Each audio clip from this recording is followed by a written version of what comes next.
Selamat malam Bapak Ibu sekalian. Malam ini saya khusus jadi moderator karena kebetulan Henry yang biasa jadi moderator kita dia sedang sibuk malam ini. Saya bilang sama dia ini mungkin kesempatan baik bagi dia untuk pacaran dulu karena selama ini dia menemani saya terus tiap malam minggu. Dia membantu dekorasi Natal di kampus. Jadi dia bilang tidak tidak bisa bantu untuk moderator malam ini dan bantu dekorasi Natal untuk di kampus. Jadi malam ini saya yang akan jadi moderator untuk kelas bersama dengan Frater Rambang. Selamat datang, Frater Rambang. Ketemu lagi. Thank you, thank Ya, you. oke. Malam ini kita akan belajar satu tema, yaitu logika Aristotelian. Sebagai gambaran bagi Bapak Ibu sekalian, sebenarnya apa yang kita pelajari dari pertemuan 1 sampai ke pertemuan 6 sebenarnya merupakan eh, bentuk dari teori logika klasik. Jadi sebenarnya nanti kalau saya nggak tahu apa yang akan Frater Rambang sampaikan di sesi ini, tapi asumsi saya kalau memang strict pada logika Aristotelian, mungkin ada beberapa tema yang merupakan tema pengulangan. Sehingga dengan demikian beberapa bagian dari sesinya Frater Rambang mungkin familiar dengan yang didengar oleh Bapak Ibu selama ini. Satu, saya berharap bahwa ini semoga Bapak Ibu tidak menganggap bahwa wah kok materinya ngulang, enggak, tapi lebih ke arah bahwa kita menegaskan lagi, menekankan lagi tentang apa saja yang telah kita pelajari. Sebagai gambaran terambang, memang pertemuan dari pertemuan terutama sejak pertemuan kedua sampai pertemuan keenam memang materi logika ini cukup berat karena teman-teman para pemateri sebelumnya menggunakan istilah-istilah teknis logika yang memang tidak familiar untuk kebanyakan dari kita. Nah, tanpa perlu berpanjang lebar, silakan Dr. Rambang untuk berbagi gagasan tentang bagaimana sih konsep logika Aristotelian sehingga bisa dinikmati, dipelajari dan juga dipraktekkan oleh para peserta. Silakan, Frater. Baik, terima kasih Trio atas pengantarnya. Jumpa lagi Bapak Ibu yang pernah ikut kelas saya sebelumnya. Saya lihat Pak Mizan di sini. Pak Mizan aktif terus ya, luar biasa Pak Mizan. Di sini ada Suster Antonia, murid saya di kelas bina intensif. Halo Suster, selamat bergabung Suster, Bapak Ibu sekalian, terima kasih. Baik, tadi disampaikan oleh Trio, kelas-kelas sebelumnya. Oke, kelas-kelas sebelumnya merupakan memang penjabaran dari logika Aristotelian atau logika dari Aristoteles. Nah, tadi Trio sudah memberikan disclaimer. Disclaimer-nya semoga sesi saya yang malam hari ini bukan merupakan pengulangan tapi penegasan. Nah, kebetulan saya cek di beberapa video yang sudah diupload di YouTube-nya Betang Filsafat. Ya saya lihat memang sudah dijelaskan banyak hal, ada istilah teknis di situ. Nah, metode saya, pendekatan saya bukan untuk mengulangi, tapi saya mau mengajak teman-teman sekalian untuk latihan bersama. Oke? Jadi nanti saya minta partisipasi, keikutsertaan dari Bapak Ibu. Saya pengen ngetes nih, sejauh mana pemahaman Bapak Ibu tentang teman-teman sekalian tentang logika, dari kelas-kelas sebelumnya. Nanti saya minta satu atau dua dari antara teman-teman sekalian untuk memberikan contoh. Nah, jadi approach saya seperti itu. Saya nggak akan mengulang panjang lebar tapi lebih ke mungkin seperti sedikit ke kesimpulan karena ini dua kelas terakhir. Nanti kan kelas terakhirnya logical fallacies dari Pio, ini lebih kepada argumentasi seperti itu, membangun opini atau argumen. Nah, kesalahan fallacy apa yang biasanya nampak di situ. Jadi lebih kepada penerapan, misalnya debat seperti itu. Nah, saya lebih kepada kesimpulan dari logika Aristoteles. Dari kelas-kelas sebelumnya, karena memang sekali lagi tadi disampaikan oleh Trio, sudah masuk sebenarnya ke ranah logika Aristotelian. Jadi saya lebih kepada mungkin menggarisbawahi dan sedikit latihan. Oke. Baik, saya sudah siapkan slide saya.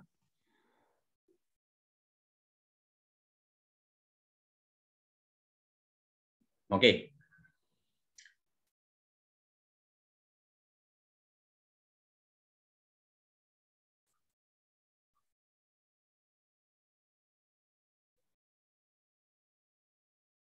Logika Aristotelian, sedikit pengantar. Jadi logika Aristoteles ini terutama teorinya tentang silogisme, saya yakin teman-teman sekalian sudah mengerti, sudah berapa kelas? 4 atau 3 kelas sebelumnya. Kata Rembang, ya. Kalau bisa di full screen. Full screen ya. Ya.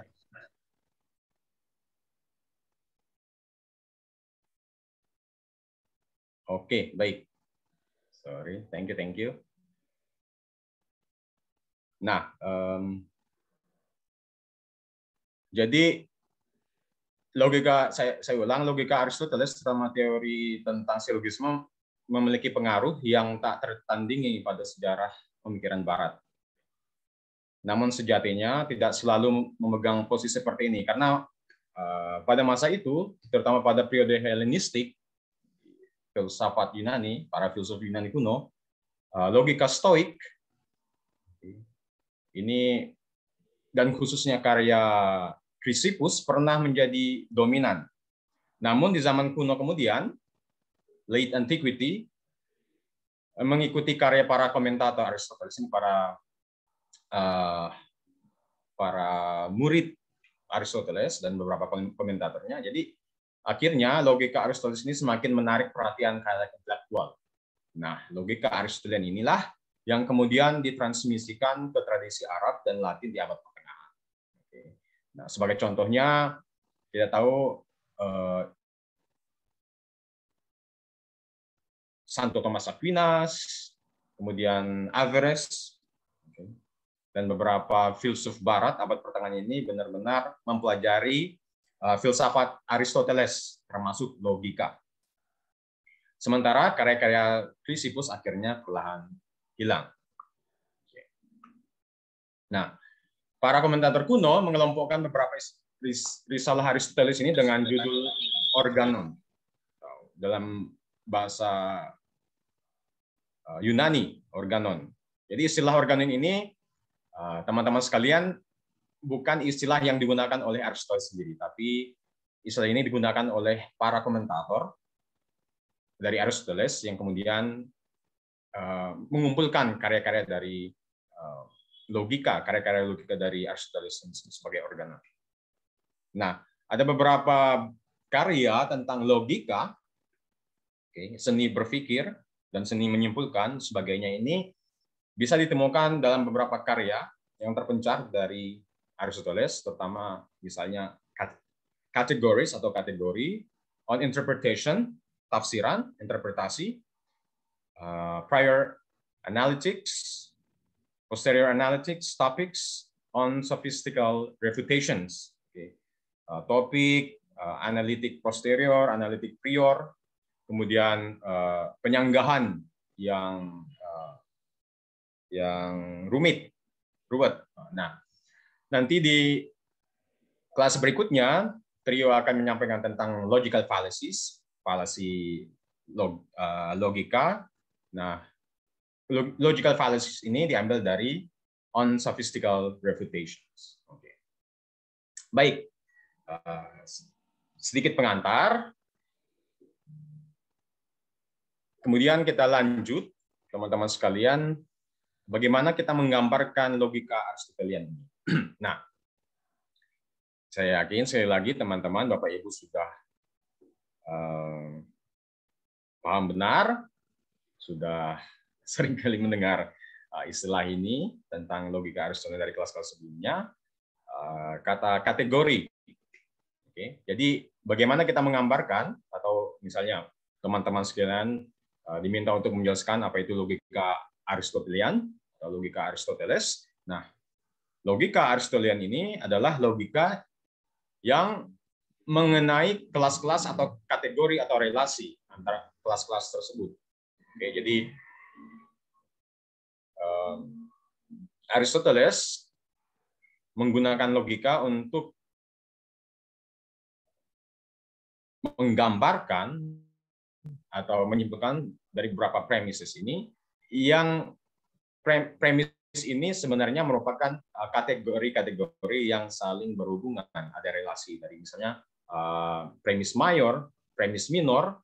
Nah, antara premis mayor dan premis minor ini memiliki relasi, dan masing-masing premis ini merupakan kelas-kelas tertentu atau kategori tertentu, meskipun merupakan kategori yang bisa dikatakan independen secara logis, secara satu preposisi atau pernyataan, tapi apabila kita berbicara tentang logika Aristotelian atau logika kategori ini, selalu ada relasi keduanya. Nah, relasi inilah yang memungkinkan untuk bisa sampai kepada kesimpulan yang valid, yang sah.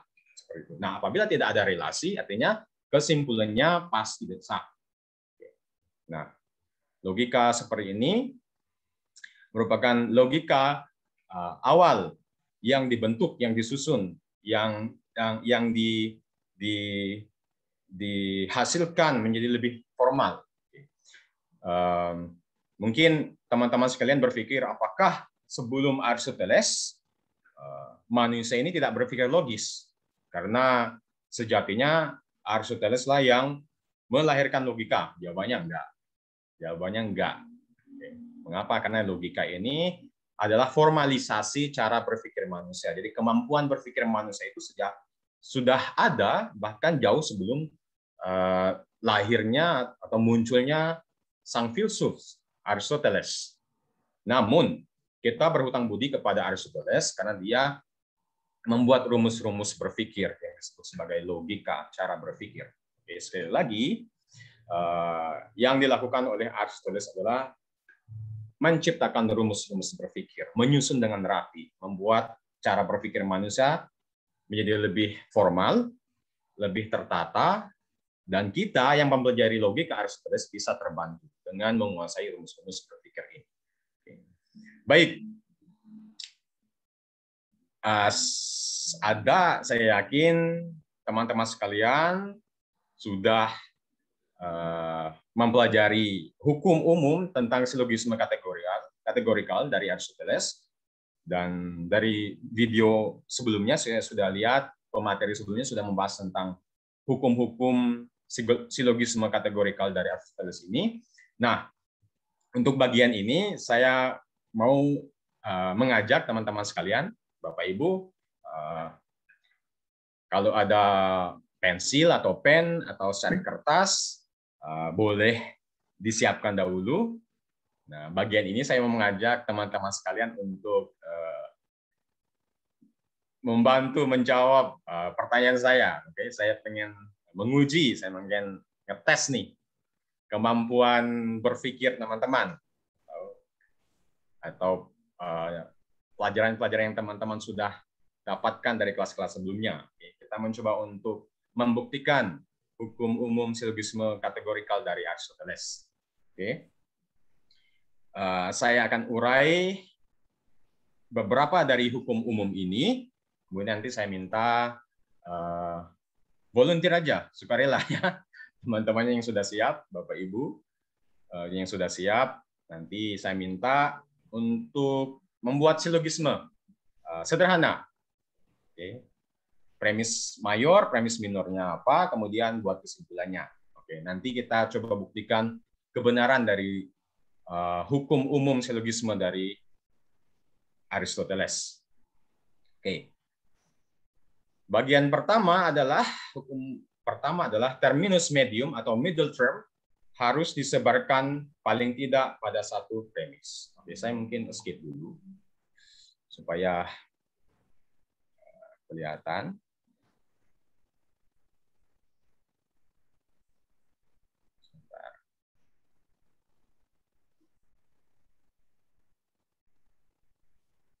Oke. Yang pertama adalah terminus medium atau middle term harus disebarkan paling tidak pada satu premis. Oke. Yang kedua, apabila satu term disebarkan pada satu kesimpulan, maka term tersebut harus disebarkan pada satu premis. Oke, sekarang saya minta, ini dua hukum awal ya, saya minta sukarela. Siapa yang sudi memberi contoh silogisme, premis mayor, premis minor, kemudian kesimpulannya. Silakan. Sepertinya Pak Mizan sudah siap ini. Saya tulis ya.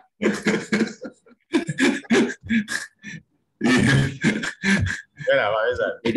Saya coba Romo ya. Frater. Ya. Jadi semua bentuk terdiri dari garis-garis. Semua bentuk terdiri dari garis-garis. Garis. Semua garis-garis terdiri dari titik-titik. Semua garis terdiri dari titik-titik. Jadi semua bentuk itu merupakan kumpulan dari titik-titik. Bentuk merupakan kumpulan dari titik-titik juga.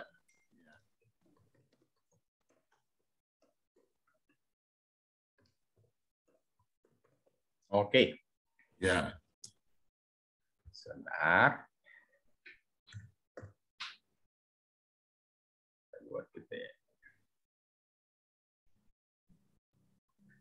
Oke, terima kasih Pak Mizan. Saya bacakan ulang. Premis mayor, semua bentuk terdiri dari garis-garis. Ya. Contohnya apa Pak? Satu bentuk aja. Segitiga. Segitiga ya. Ya. Teman-teman sekalian bisa bayangkan segitiga. Ya. Jadi semua bentuk terdiri dari garis-garis. Premis mayor yang pertama. Kemudian premis minor adalah semua garis-garis terdiri dari titik-titik. Ya. Jadi bisa dibayangkan misalnya satu garis ini terdiri dari titik-titik yang saling berhubungkan. Iya, betul. Dihubungkan titik-titik tersebut kemudian melahirkan satu garis. Nah, kesimpulannya adalah semua bentuk merupakan kumpulan dari titik-titik. Ya. Oke. Bagaimana Pak Mizan bisa melahirkan kesimpulan tersebut? Prosesnya gimana, Pak? Ya. Karena minggu lalu saya ingat Pak Sundana mengajarkan yang kurang lebih. Cuman kalau minggu lalu saya pakai terminologi warna, jadi supaya bisa membayangkan. Nah, kali ini saya mengimajinasi sebagai garis. Jadi karena dari sisi karena bidang saya kan seni rupa, jadi saya lebih banyak membayangkan yang memang umum dan mudah untuk dimengerti gitu. Jadi saya pakai pendekatan itu. Jadi sebetulnya pendekatan warna atau pendekatan garis itu kalau menurut saya mudah untuk saya untuk mengerti bagaimana menyampaikan sebuah silogisme. Dasarnya itu. Ya. Oke, terima kasih Pak. Oke. Ya.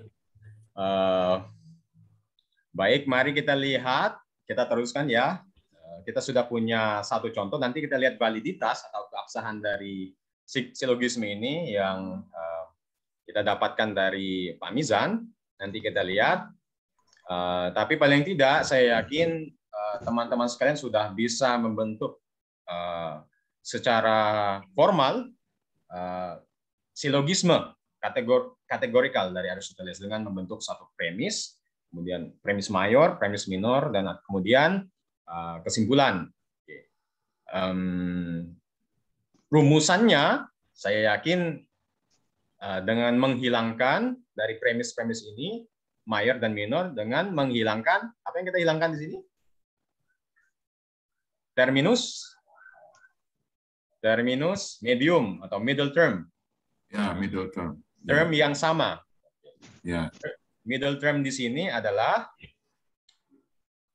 garis-garis. Garis-garis, ya. Jadi dengan cara menghilangkan middle term atau terminus medium, dua term yang sama ini dari dua premis yang berbeda, oke, kita melahirkan suatu kesimpulan. Nah, makanya kesimpulannya adalah semua bentuk merupakan kumpulan dari titik-titik. Nah, garis-garisnya nggak muncul karena sudah dieliminasi. Oke, baik, kembali ke pembahasan kita. Yang ketiga, hukumnya adalah sebuah silogisme kategorikal tidak boleh memiliki dua premis negatif. Sebuah silogisme kategorikal tidak boleh memiliki dua premis negatif. Oke. Bisa dibayangkan, mungkin selain Pak Mizan, teman-teman sekalian bisa participate. Kita pengen ngetes rumusan ini. Yang ketiga adalah sebuah silogisme kategorikal tidak boleh memiliki dua premis negatif. Mengapa tidak boleh? Oke, mungkin ada yang pengen volunteer. Jadi dari premis mayor dan premis minor ini kita jadikan negatif. Oke. Ada yang pengen volunteer? Rumus yang ketiga adalah sebuah silogisme kategorikal tidak boleh memiliki dua premis negatif.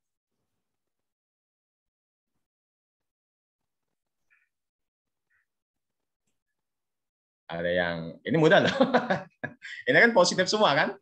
Positif, ya. Positif. Semua bentuk dari garis-garis, semua garis-garis terdiri dari titik-titik.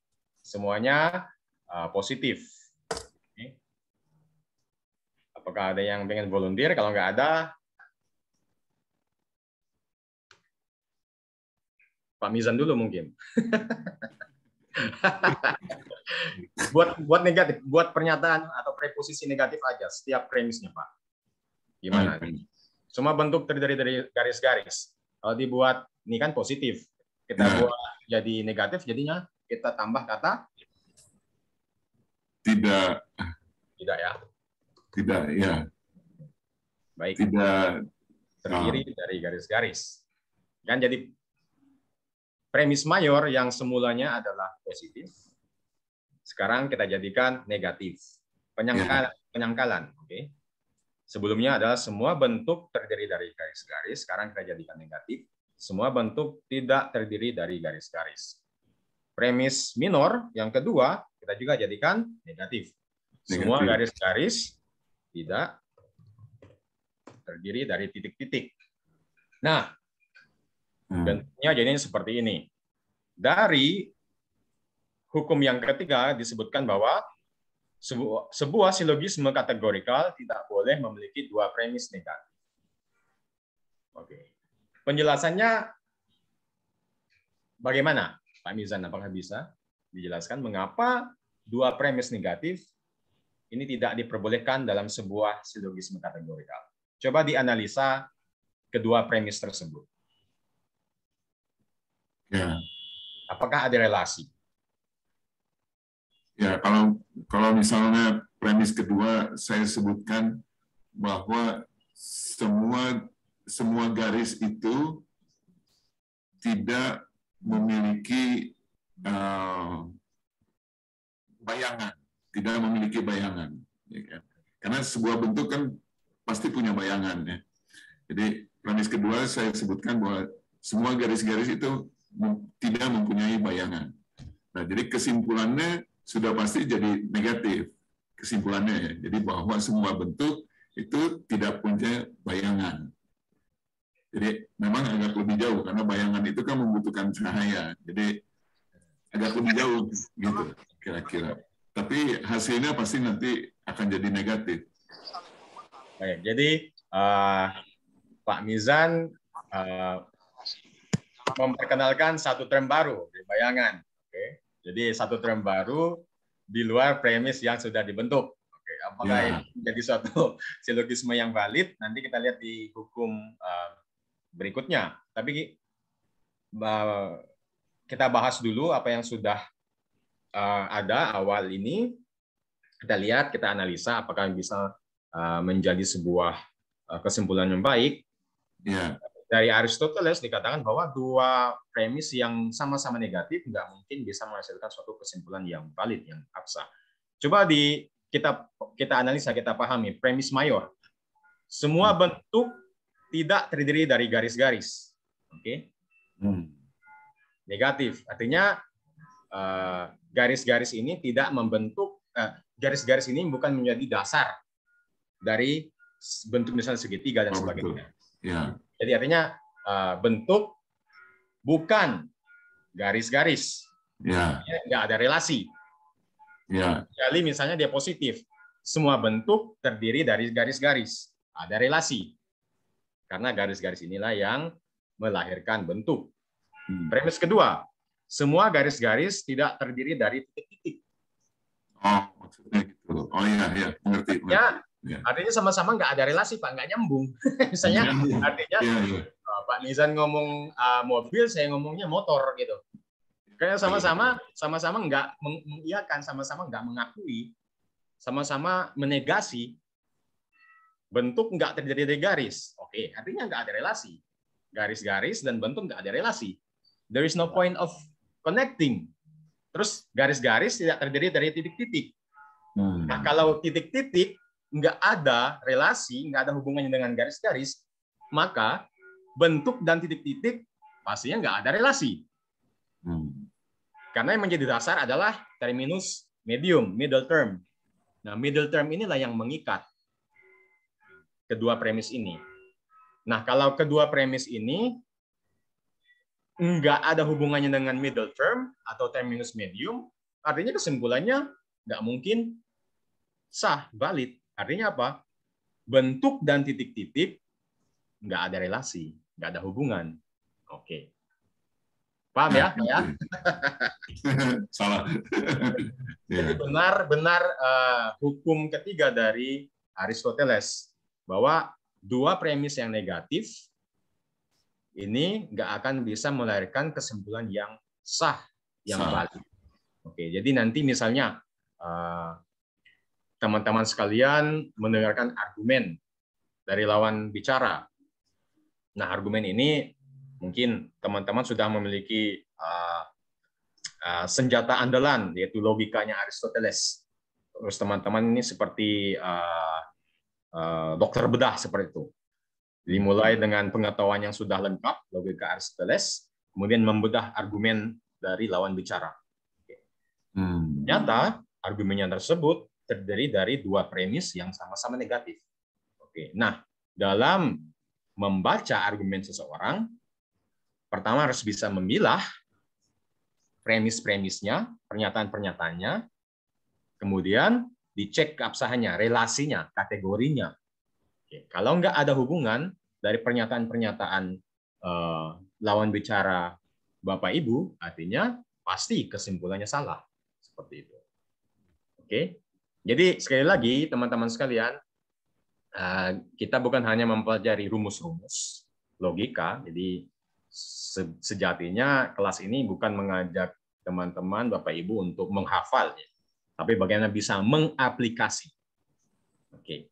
Nah, cara dari contoh ini, cara mengaplikasi rumus-rumus logika Aristoteles ini, pertama ya harus paham benar tentang rumus-rumus logika ini. Kedua, harus bisa menganalisa, memilah-milah premis-premis dari pernyataan atau argumen dari lawan bicara, misalnya debat seperti itu. Kemudian menganalisa keabsahan, validity dari setiap pernyataan. Kemudian apakah setiap pernyataan ini ada hubungan yang sangat dekat?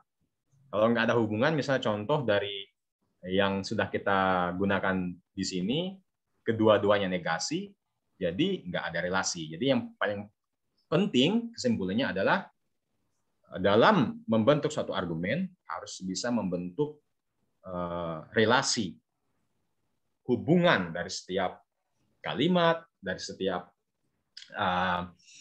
pernyataan. Oleh sebab itu, misalnya teman-teman, Bapak Ibu ingin menulis suatu artikel, gitu, seperti misalnya di surat kabar dan sebagainya, atau opini, pastikan ada relasi atau hubungan, logical thread dalam argumennya teman-teman. Jadi nggak bisa tiba-tiba muncul istilah baru. Oke. Nah, kalau misalnya ada muncul istilah baru, ini harus bisa dijelaskan. Dan semoga istilah baru ini ada hubungannya dengan proposisi atau premis-premis yang sudah dibentuk sebelumnya. Nah, itu artinya logical writing. Jadi logika ini bukan hanya digunakan dalam argumentasi, dalam menulis, bahkan dalam edukasi.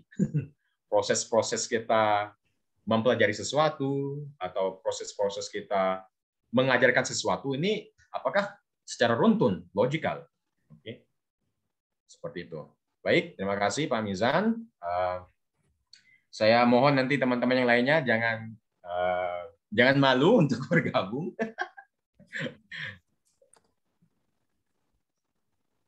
Baik, kita lanjut. Yang keempat adalah sebuah premis negatif harus memiliki kesimpulan negatif. Sebuah premis negatif harus memiliki kesimpulan negatif. Contoh. Kita hilangkan satu aja ya. Ya. Premis mayor, semua bentuk tidak terdiri dari garis-garis. Ini yang negatif. Semua garis-garis terdiri dari titik-titik. Oke, positif. Afirmasi. Dikatakan di hukum keempat adalah sebuah premis yang negatif akan melahirkan kesimpulan yang negatif. Oke. Oke, bisa mungkin bacakan dulu atau ada yang sudah siap untuk membantu menjelaskan? Yang sudah punya jawaban? Suster Antonia, gimana? Halo, Suster Antonia.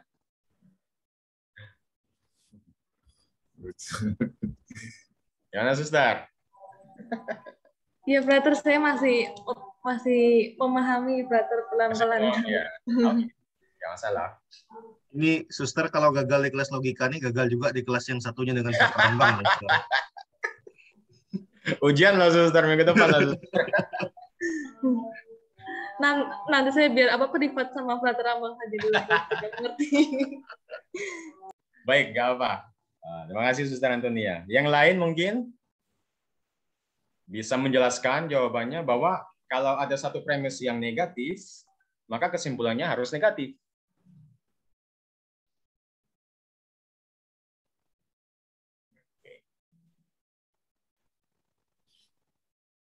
Ada yang berani? Any brave soul? Selain Pak Mizan? Ini kita cuma menjelaskan. Ini lebih kepada analisa dari hukum atau aturan dari silogisme kategorikalnya Aristoteles. Oke. Baik, kalau nggak ada, mari kita analisa sekali lagi. Semua bentuk tidak terdiri dari garis-garis. Artinya nggak ada relasi antara bentuk dan garis-garis. Itu buat premis mayor. Premis minornya semua garis-garis terdiri dari titik-titik. Ada relasi, ada hubungan, ada koneksi. Nah, apakah kesimpulannya menjadi positif? Nah, mari kita lihat. Apabila bentuk dan garis-garis ini nggak ada hubungan, artinya apapun yang berhubungan dengan, mari kita bahas garis-garis ini, apapun yang berhubungan dengan garis-garis, oke, yaitu titik-titik, ini nggak akan ada hubungannya dengan bentuk. Bentuk. Karena bentuk udah menolak garis-garis. Udah nggak ada relasi. Artinya, kesimpulannya adalah semua bentuk bukan merupakan kumpulan dari titik-titik. Oke. Jadi lebih kepada analisa premis. Oke. Jadi harapan saya bukan kita hanya menerapkan rumus, tapi bagaimana memahami rumus tersebut. Oke. Jadi dianalisa satu persatu. Sekali lagi, kalau bentuk dan garis-garis nggak ada relasi, apapun yang berkait atau berhubungan dengan garis-garis ini, nggak akan memiliki hubungan dengan bentuk. Jadi kita berbicara tentang titik-titik, karena bentuk sendiri sudah menegasi, menolak garis-garis. Artinya, titik-titik yang memiliki hubungan dengan garis-garis ini tidak memiliki hubungan dengan bentuk. Oke, kesimpulannya adalah semua bentuk bukan merupakan kumpulan dari titik-titik. Oke, artinya yang keempat, sebuah premis negatif harus memiliki kesimpulan negatif, benar. Nah, nanti dalam argumen atau dalam menganalisa argumen dari lawan bicara, harus dilihat seperti ini, apakah ada relasi. Kalau ada satu yang negatif, premisnya, pernyataannya, pasti kesimpulannya harus negatif. Kalau positif, artinya kesimpulannya, silogismenya, cara berpikir logisnya salah. Oke, seperti itu. Jadi harus hafal rumus-rumusnya, dan bisa menerapkan rumus-rumusnya. Banyak contoh lainnya. Ini contoh sederhana yang kita gunakan. Yang terakhir adalah dari dua premis universal tidak ada kesimpulan yang bisa diambil. Dari dua premis universal tidak ada kesimpulan yang bisa diambil. Oke. Artinya adalah dua premis universal ini maksudnya dua premis yang benar-benar berdiri sendiri, independen. Oke, mungkin di sini contohnya sangat-sangat mudah. Siapa yang pengen volunteer, sukarela, memberi contoh? Ada yang sudah siap? Contoh dua premis yang independen, nggak ada relasi.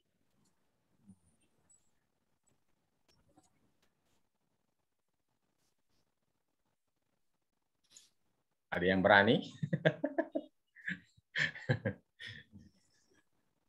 Saya pengen cek gimana kelas-kelas sebelumnya, apakah teman-teman sekalian sudah benar-benar paham? Oke. Jadi pastikan bahwa dua premis ini harus independen, artinya nggak ada relasi, nggak ada sangkut paut. Mungkin Pak Mizan bisa kasih contoh buat pernyataan. Di chat room ada Frater, di chat room ada yang kasih. Chat room ya? Sorry. Ya, ada. Sebentar. Di chat room. Saya nggak bisa saya nggak bisa buka chatnya ya. Oh. Mungkin bisa dibacakan? Dari Pak Arthur. Pak Arthur, mungkin bisa dibacakan Pak? Maaf Pak, saya nggak bisa. Soalnya saya harus stop share. Sebentar, di sini. Sorry. Semua makhluk hidup memerlukan air untuk minum.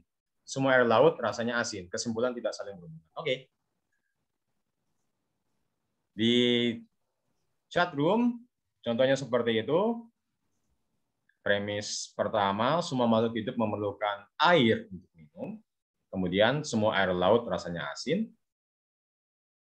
Dan kalau kita analisa, memang nggak ada kesimpulan yang saling berhubungan. Oke, karena yang berbicara tentang dua premis atau dua realitas yang berbeda. Satunya yang berbicara tentang makhluk hidup yang memerlukan air minum, satunya berbicara tentang air, tapi bukan air secara keseluruhan, tapi air laut. Karakter air laut tersebut rasanya asin, jadi nggak ada hubungannya. Oke.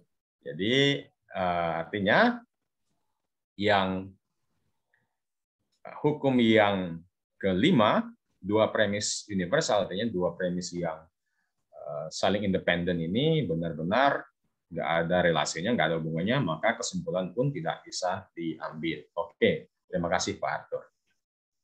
Oke, jadi misalnya ada komen atau pertanyaan bisa langsung diketik di chat group. Dari chat box. Oke. Baik, kita lanjut.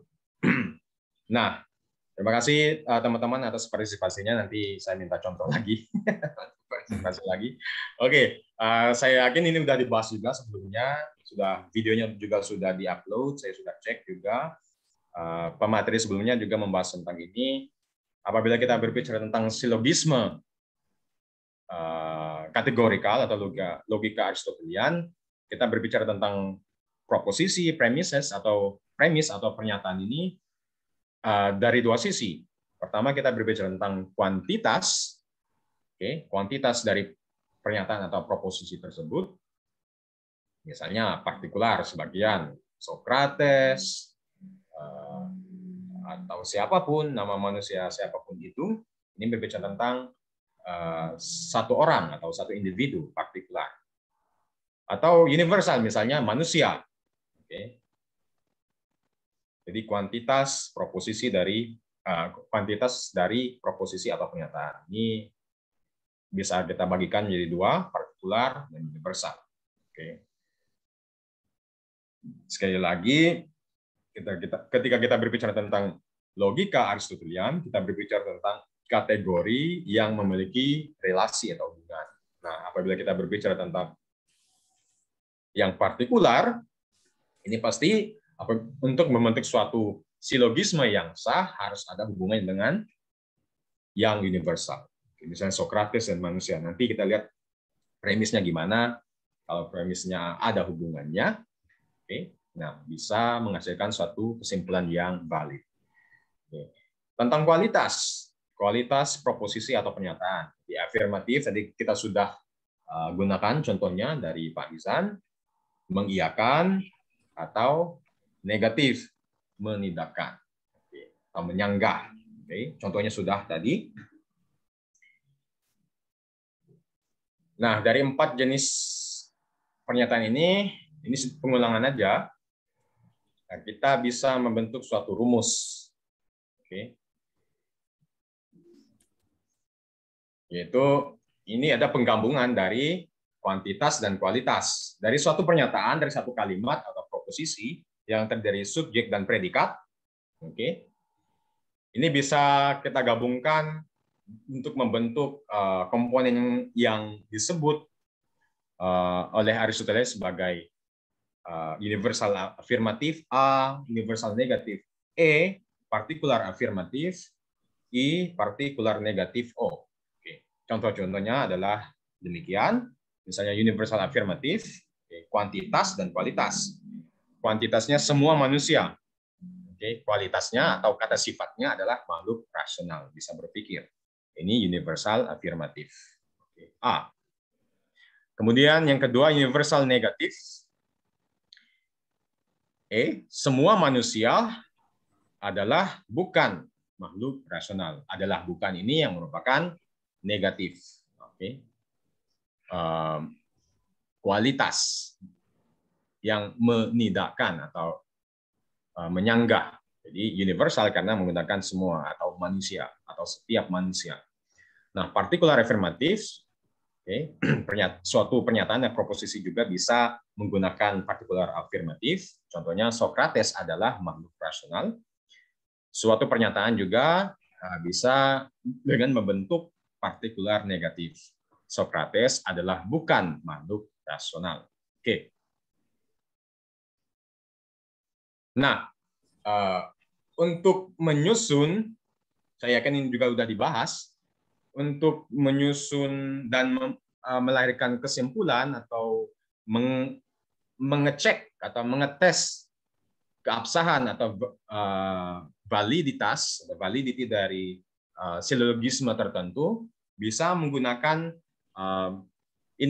bujur sangkar oposisi. Ini skema yang dibuat oleh Aristoteles.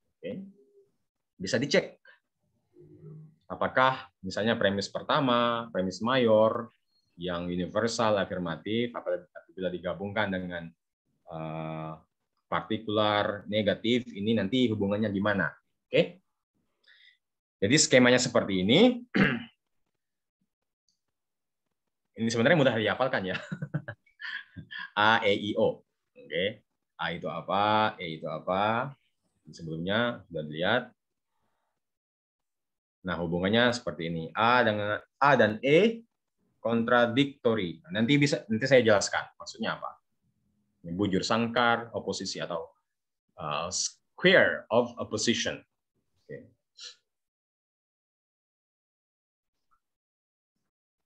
Nah, mari kita lihat relasi antara proposisi-proposisi ini. Misalnya yang pertama, bagaimana relasi ini tujuannya adalah mengecek validitas keabsahan dari silogisme tersebut. Oke, hasilnya seperti apa? Fungsi dari bujusangkar oposisi itu. Mari kita cek. Proposisi A dan O. Sifatnya adalah, relasinya adalah berkontradiksi. Maksudnya apa? Apabila A dan O ini dihubungkan, maka satunya benar, yang lain pasti salah. Oke. Proposisi A dan O sifatnya kontradiksi. Kontradiksi itu artinya apa? Apabila satu benar, yang lain pasti salah. Oke, mari kita lakukan exercise latihan ya untuk menganalisa hukum ini. A dan O. A dan O. A adalah semua manusia adalah makhluk rasional. Oke. Dan O, partikular negatif, Socrates adalah bukan makhluk rasional. Oke. Ada yang berani untuk menjelaskan? Memberi enlightenment, penerangan, penjelasan, bagaimana apabila A dan O ini hubungkan sifatnya kontradiksi. Contohnya di bawah, A, semua manusia adalah makhluk rasional, dan O, Socrates adalah bukan makhluk rasional.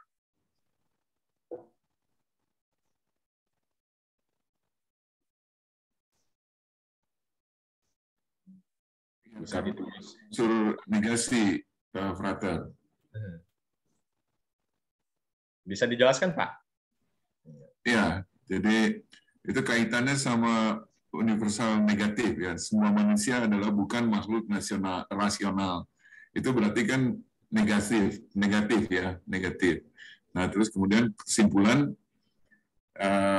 partikular negatif. Jadi Socrates adalah bukan makhluk rasional.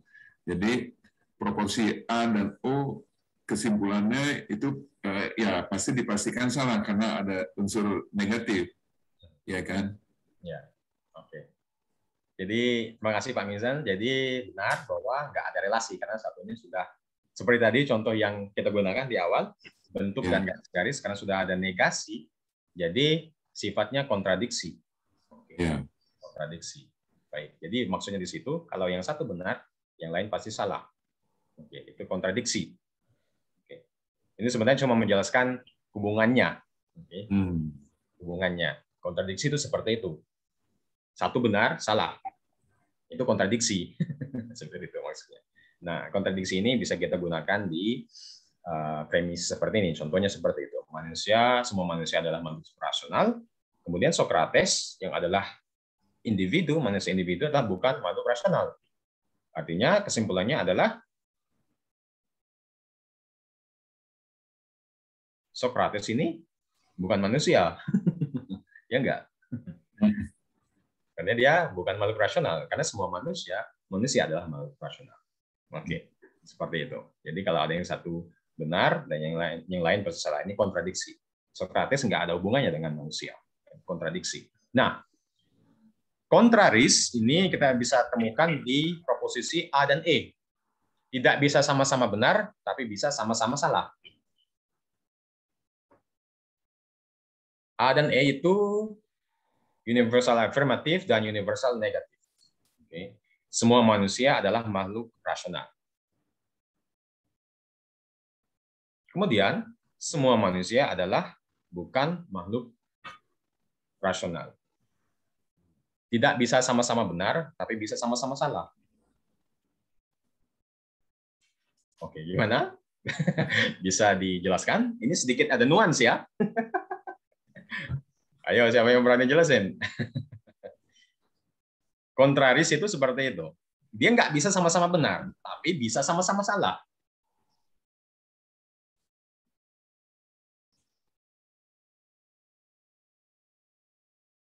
Oke. Ada yang pengen jelasin? hubungan ini.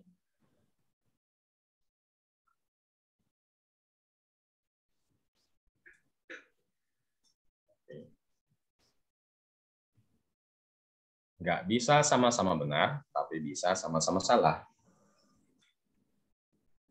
Contohnya ya, anggaplah yang benar itu adalah yang A.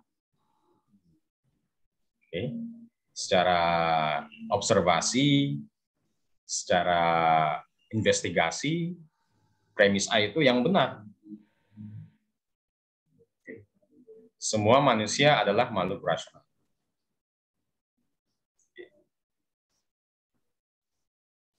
Dan semua manusia adalah bukan makhluk rasional. Oke. Ini kan salah. Oke. Ini kan salah. Artinya, nggak bisa sama-sama benar, tapi bisa sama-sama salah. Mungkin setelah investigasi, ternyata yang E ini benar. Oke. Setelah investigasi, setelah analisa, ini lebih kepada suatu konsep abstrak. Oke. Dengan contoh seperti ini, semua manusia adalah makhluk rasional. Semua manusia adalah bukan makhluk rasional. Oke. Jadi hubungan antara A dan E ini tidak bisa sama-sama benar. Tidak bisa sama-sama benar, tapi bisa sama-sama salah. Oke. Karena mengapa? Karena E ternyata ini menjelaskan negasi dari yang A. Ini kan berbicara tentang yang universal, karena sama-sama menggunakan semua. Oke. Semua manusia adalah bukan makhluk rasional. Yang E. Tiba-tiba muncul premis A, semua manusia adalah makhluk rasional. Nggak bisa. Oke, nggak bisa nyambung. Ini nggak bisa benar, harus ada satu yang benar. Oke. Tinggal milih mau yang A atau yang E, seperti itu. Karena apabila sama-sama benar kan kontradiksi dia. Masa manusia itu makhluk rasional dan at the same time dalam waktu yang sama bukan makhluk rasional. Oke. Tapi bisa sama-sama salah. Oke. Karena saling contrary. Oke. Saling menjatuhkan, dua argumen ini saling menjatuhkan, dua premises ini saling menjatuhkan. Oke. Gue yang benar, lu yang benar. Oke. Contrary itu lebih solid negasinya dibandingkan kontradiksi. Contrary, on the contrary, sebaliknya. Jadi sekali lagi kontraris ini kita diajak untuk memilih. Argumenmu itu dari dua pernyataan yang kamu misalnya kita berbicara tentang lawan bicara kita, argumenmu ini dua pernyataan kamu ini loh, kayaknya nggak konsisten. Kamu mengatakan A, terus kamu mengatakan B. Yang benar mana? Kamu harus bisa milih seperti itu. Nah, karena mengapa? Karena kamu menggunakan universal, generalisasi. Kalau partikular mungkin bisa iya, sebagian. Kalau misalnya sebagian manusia adalah bukan makhluk rasional, mungkin bisa benar. Tapi apabila menggunakan semua artinya nggak ada yang tertinggal. Nah, no one is left behind. Oke. Jadi kesimpulannya adalah tidak bisa sama-sama benar, tapi bisa sama-sama salah. Oke. Berikutnya, proposisi I dan O bersifat subkontraris, tidak bisa sama salah, tapi bisa sama-sama benar. Oke. Contohnya di sini Sokrates adalah makhluk rasional. Sokrates adalah bukan makhluk rasional. Kurang lebih sama dengan kontraris. Oke, tapi ini lebih kepada partikular. Dua premis yang partikular. Oke. Tidak bisa sama-sama salah, tapi bisa sama-sama benar. Oke.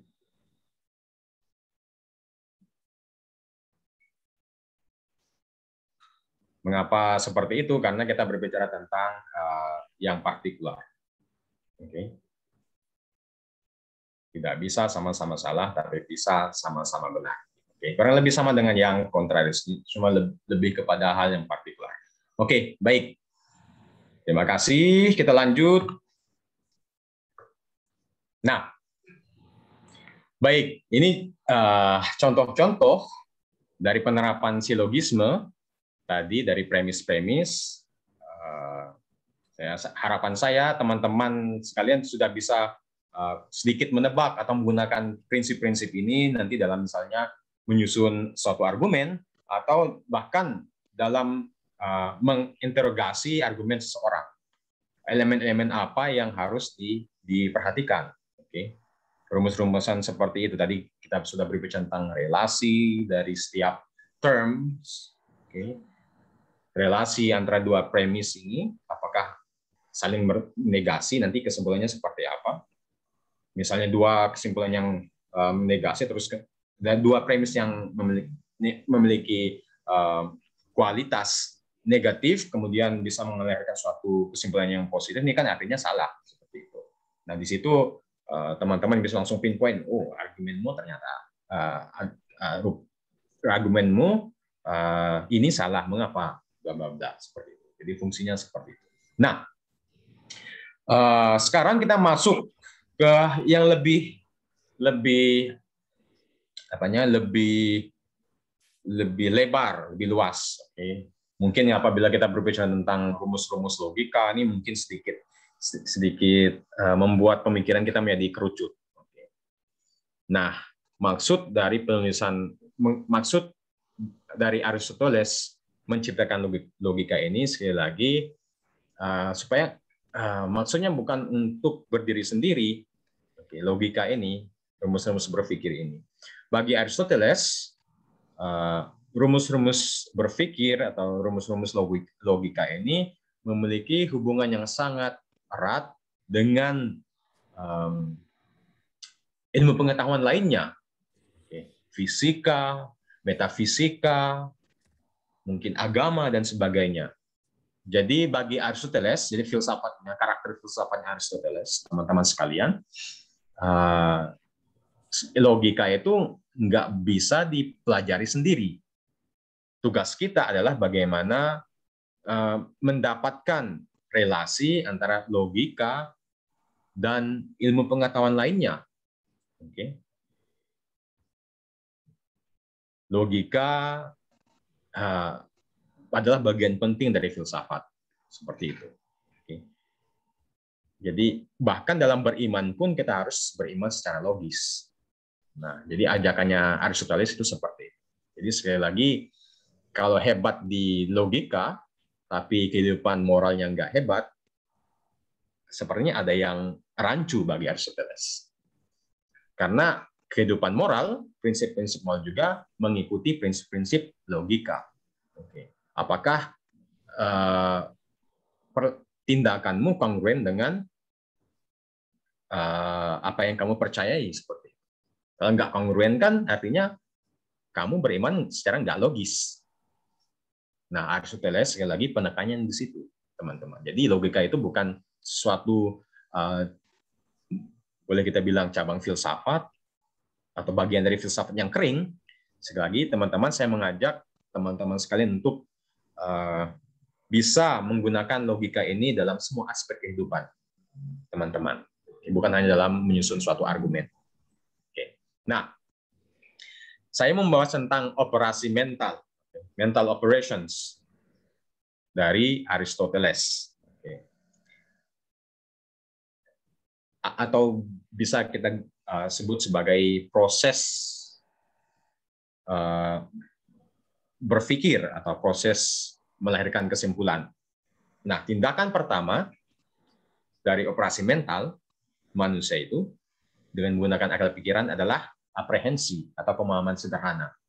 The first act adalah aprehensi atau pemahaman sederhana.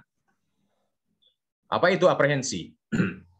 Aprehensi, definisi pertama adalah operasi mental di mana pikiran menangkap atau mengabstraksi suatu objek tanpa menegaskan atau menyangkalnya. Jadi nggak ada afirmasi, nggak ada negasi. Oke, simple apprehension, pemahaman sederhana. Misalnya ya, ini masih ada contoh kedua, definisi kedua. Jadi as simple as that, seperti itu. Sesederhana itu. Ada objek, kita tangkap, nggak ada judgment, nggak ada penilaian, negasi, nggak ada. Pokoknya kita terima dengan mentah-mentah seperti itu.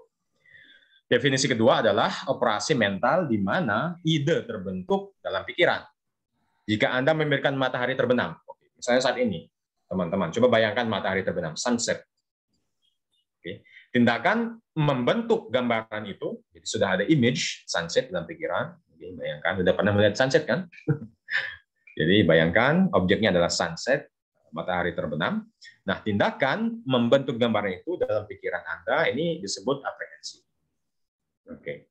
Jadi kita belum berbicara tentang sunset yang indah, sunset yang merah, sunset yang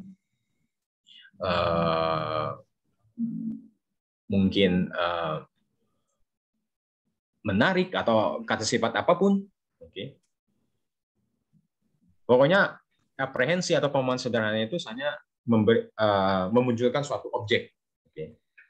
Berbicara tentang satu objek tanpa kita memberikan kata sifat atau menggambarkan objek tersebut. Oke. Hanya as simple as that.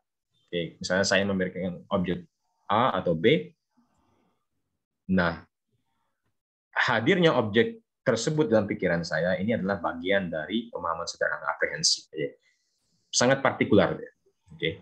Nah, ekspresi verbal dari aprehensi sederhana ini disebut sebagai istilah term. Misalnya tadi garis. As simple as that, sesederhana itu, garis. Kita nggak berbicara tentang garis lurus, garis bengkok, dan sebagainya. Garis yang membentuk lingkaran. Hanya garis, satu term aja. Jadi ekspresi verbal dari aprehensi sederhana ini adalah verb. Oke. Jadi ini adalah cara atau tindakan mental berpikir yang sangat-sangat sederhana. Oke. Term. Contohnya pohon, bukit, bla bla bla. Tadi matahari terbenam. Yang kedua, setelah kita memiliki term atau setelah kita memiliki objek dalam pikiran kita, ide, lewat aprehensi atau pemahaman sederhana, kita lanjut ke judgment, mempertimbangkan, menilai. Jadi misalnya kita memikirkan objek, banyak sekali objek. Oke. Misalnya tadi pohon, bukit. Coba bayangkan ya. Teman-teman, Bapak Ibu, suster, semuanya, coba bayangkan objek apa. Buat objek, misalnya pikirkan 3 objek. Oke. Nah, 3 objek, entah apapun itu, bisa saja objek itu nggak ada hubungan satu sama lain. Tapi bisa juga memiliki hubungan satu sama lain. Nah, setelah kita membentuk objek ini, menghadirkan objek tersebut atau term tersebut dalam pikiran kita, kita akan lanjut kepada proses berikutnya dari operasi mental, tindakan berpikir, yaitu mempertimbangkan, menilai, atau memutuskan. Jadi sudah ada judgment. Karena mengapa judgment ini lahir dari opsi-opsi, objek-objek yang atau benda-benda yang hadir di depan kita, yang sudah kita pikirkan. Mau kita buat apa objek-objek ini? Seperti itu. Ini adalah fungsi dari judgment, atau mempertimbangkan. Jadi, kemampuan berpikir kita memiliki kemampuan untuk bertindak yang seperti itu, judgment. Nah, definisinya apa? Pertimbangan, judgment, menilai, atau memutuskan ini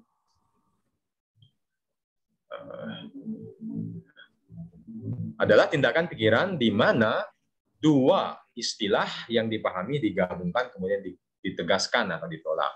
Misalnya pohon, bukit. Mau kita tegaskan, artinya mau kita hubungkan, atau kita tolak, negasi. Pohon, bukit, apakah kita bisa melahirkan suatu relasi, kita bisa hubungkan antara pohon dan bukit.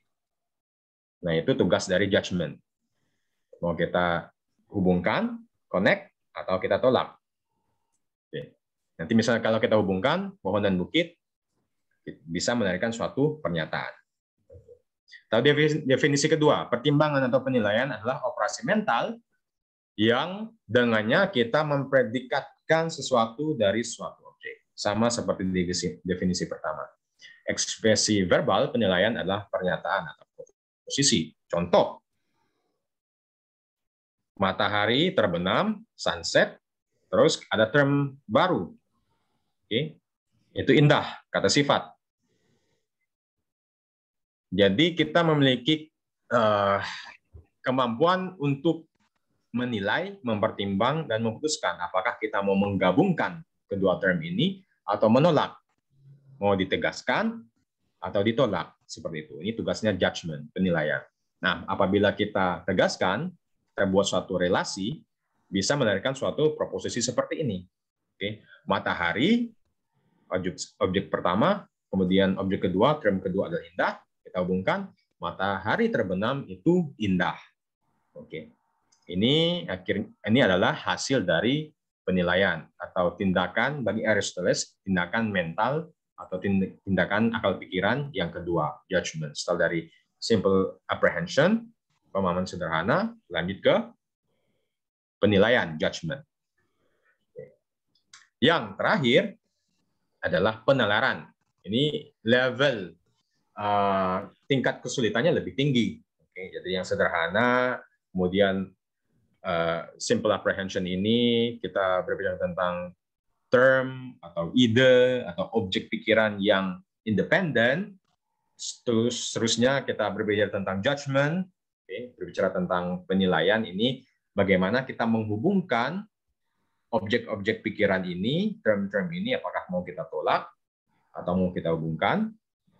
Dan terakhir adalah setelah kita menyusun proposisi pernyataan, inilah makanya akhirnya lahirnya silogisme.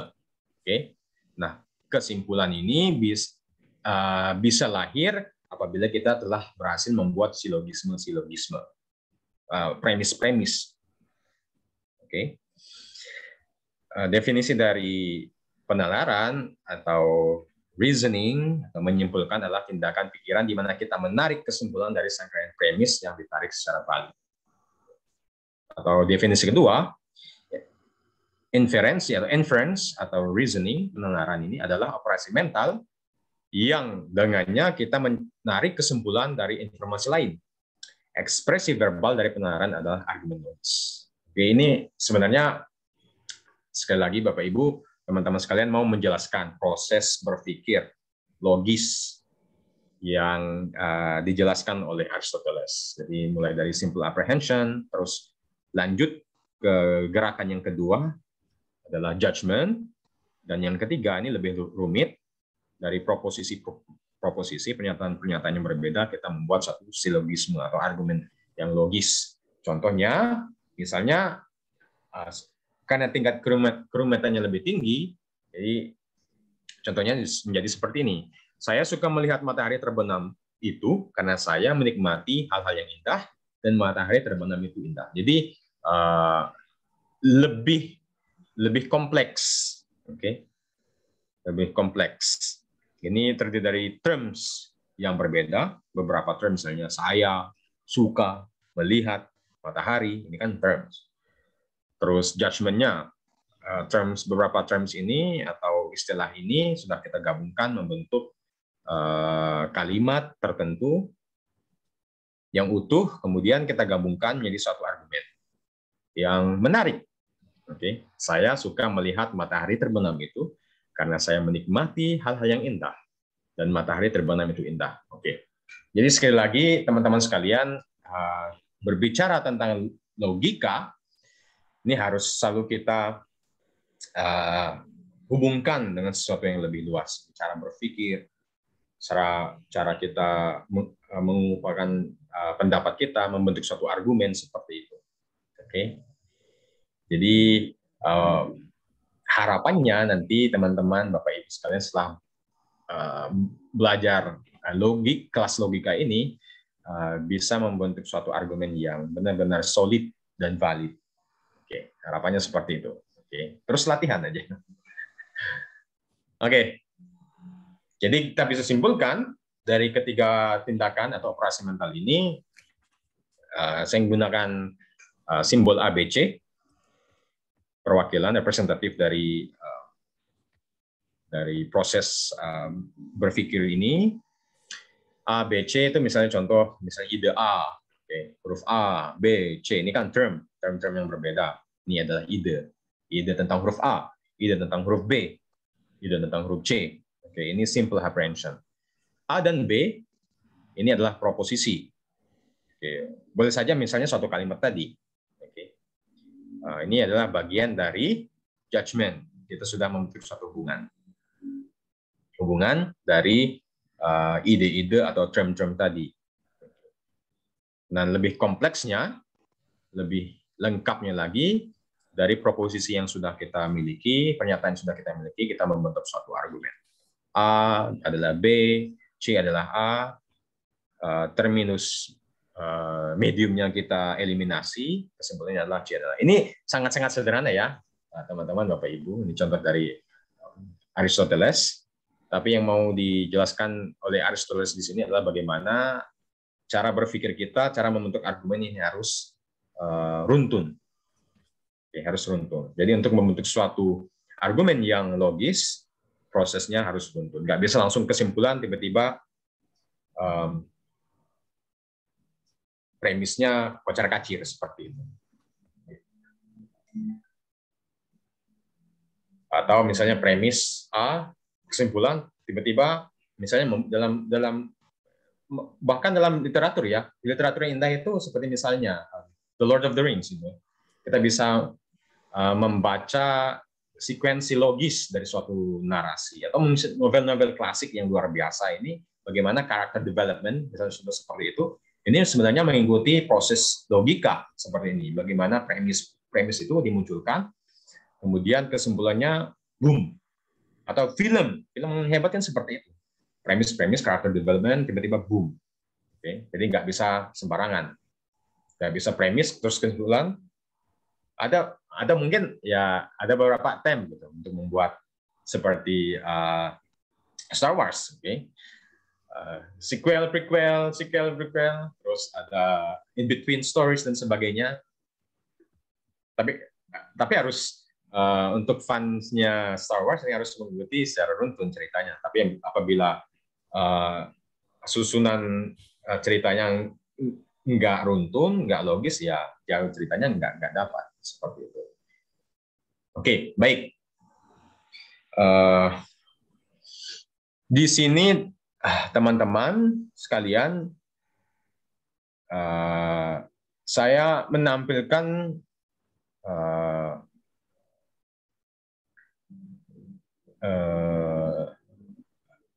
hubungan antara tindakan-tindakan berpikir atau operasi mental ini dalam kita menyusun suatu argumen yang lebih lengkap. Bahkan dalam kehidupan sehari-hari kita, bagaimana ini bisa kita dapatkan, kita bisa munculkan.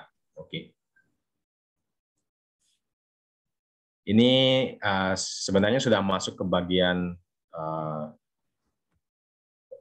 kesimpulan dari logikanya Aristoteles. Ini yang sebenarnya boleh saya bilang pelajaran penting yang teman-teman, Bapak Ibu yang harus ingat. Ini seperti rangkuman yang saya buat, yang sudah dibuat, bagaimana dari unsur-unsur pelajaran logika yang sudah didapatkan sebelum itu mungkin sedikit sulit untuk digabungkan. Di sini kita bisa lihat lewat susunan table ini. Misalnya kita bahas pemahaman sederhana aprehensi, yang kedua adalah nilai judgment, dan yang ketiga ini adalah menyimpulkan. Produk mentalnya untuk pemahaman sederhana itu sekali lagi konsep, ide atau term. Nah, produk mental untuk judgment menilai itu adalah kalimat, proposisi, pernyataan. Ini adalah runtutan atau susunan dari tindakan mental, operasi mental. Nah, kesimpulannya adalah argumen. Ini produk mental ya. Konsep, kalimat mental, ini kalimat yang kita susun dalam pikiran kita. Nah, kesimpulan ini, produk mentalnya ada argumen. Argumen yang sudah siap. Ini sudah lengkap. Oke. Nah, tentang ekspresi linguistik. Ya, sekali lagi,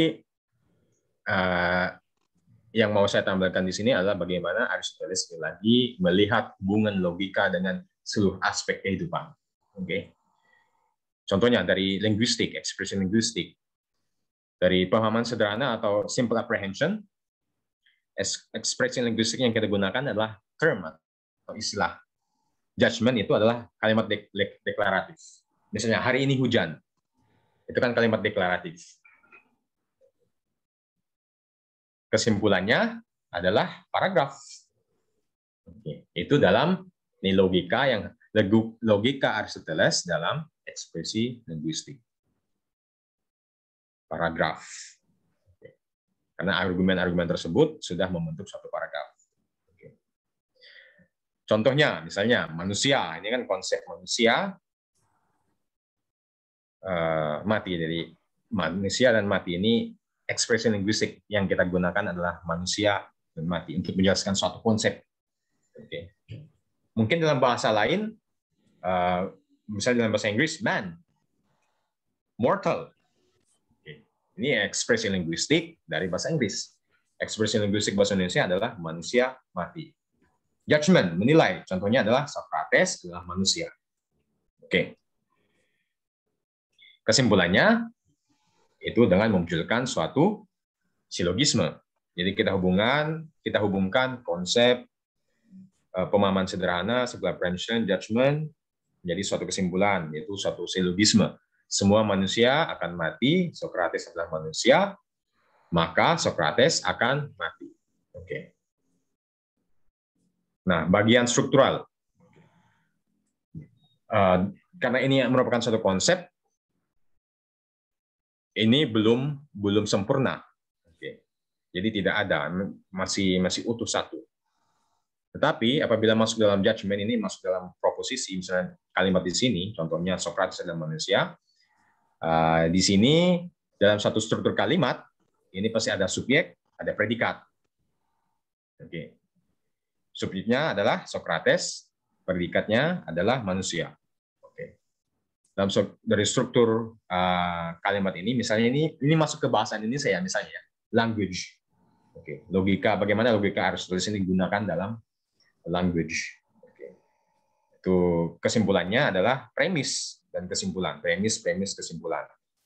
Ini struktur. Kita berbicara tentang struktur. Bagaimana, sekali lagi, teman-teman, penerapan dari operasi mental. Oke. Nah, pertanyaan yang dijawab apabila kita mengacu kepada yang pertama, tindakan mental yang pertama, simple apprehension, pemahaman sederhana. Karena kita berbicara tentang konsep, atau term, atau ide, jadi pertanyaan yang dijawab adalah apakah itu? Apakah itu? Oke, apakah itu? Nah, apabila kita misalnya sudah masuk ke ranah tindakan atau operasi mental yang kedua, menilai judgment, ini sudah masuk ke pertanyaan yang dijawab adalah entah itu. Entah itu maksudnya memilih entah ini atau itu. Karena judgment itu sudah sekali lagi mengacu kepada proposisi dengan menggabungkan objek-objek atau konsep-konsep yang berbeda. Oke. Dan tentang kesimpulan, yang terakhir adalah yang ketiga, adalah bagaimana itu. Jadi meminta untuk menjelaskan bagaimana itu. Jadi ini lebih kompleks dibandingkan dari tindakan yang pertama dan yang kedua. Jadi yang reasoning atau penalaran menyimpulkan ini meminta untuk menjelaskan bagaimana itu. Oke. Ini sekali lagi adalah bagian dari menganalisa dari suatu proposisi, teman-teman. Oke. Jadi elemen-elemen seperti ini nanti teman-teman bisa gunakan, bisa terapkan dalam menganalisa argumen seseorang atau lawan bicara. Saya lanjutkan. Ini masuk ke metafisika, bagian dari realitas. Sekali lagi, bagi Aristoteles selalu ada hubungan antara logika dengan cabang ilmu lainnya. Karena ini berbicara tentang simple apprehension, pemahaman sederhana, kita berbicara tentang ide yang abstrak, konsep. Jadi kita berbicara tentang esensi. Oke, esensi. Nah, untuk tindakan atau operasi mental yang kedua, judgment, menilai, kita berbicara tentang eksistensi. Jadi bagaimana hubungan dari objek ini akhirnya melahirkan sesuatu pernyataan. Oke. Ini kan berbicara tentang yang hadir, sesuatu baru yang hadir, yaitu pernyataan baru. Sudah kita mengacu kepada eksistensi. Oke. Dan yang ketiga adalah cause, sebab. Esensi, eksistensi, sebab. Jadi kalau kita berbicara tentang bagaimana menerapkan logika dalam memahami realitas, oke, tiga hal ini yang harus kita cek. Esensi, apa itu? Eksistensi, apakah ada?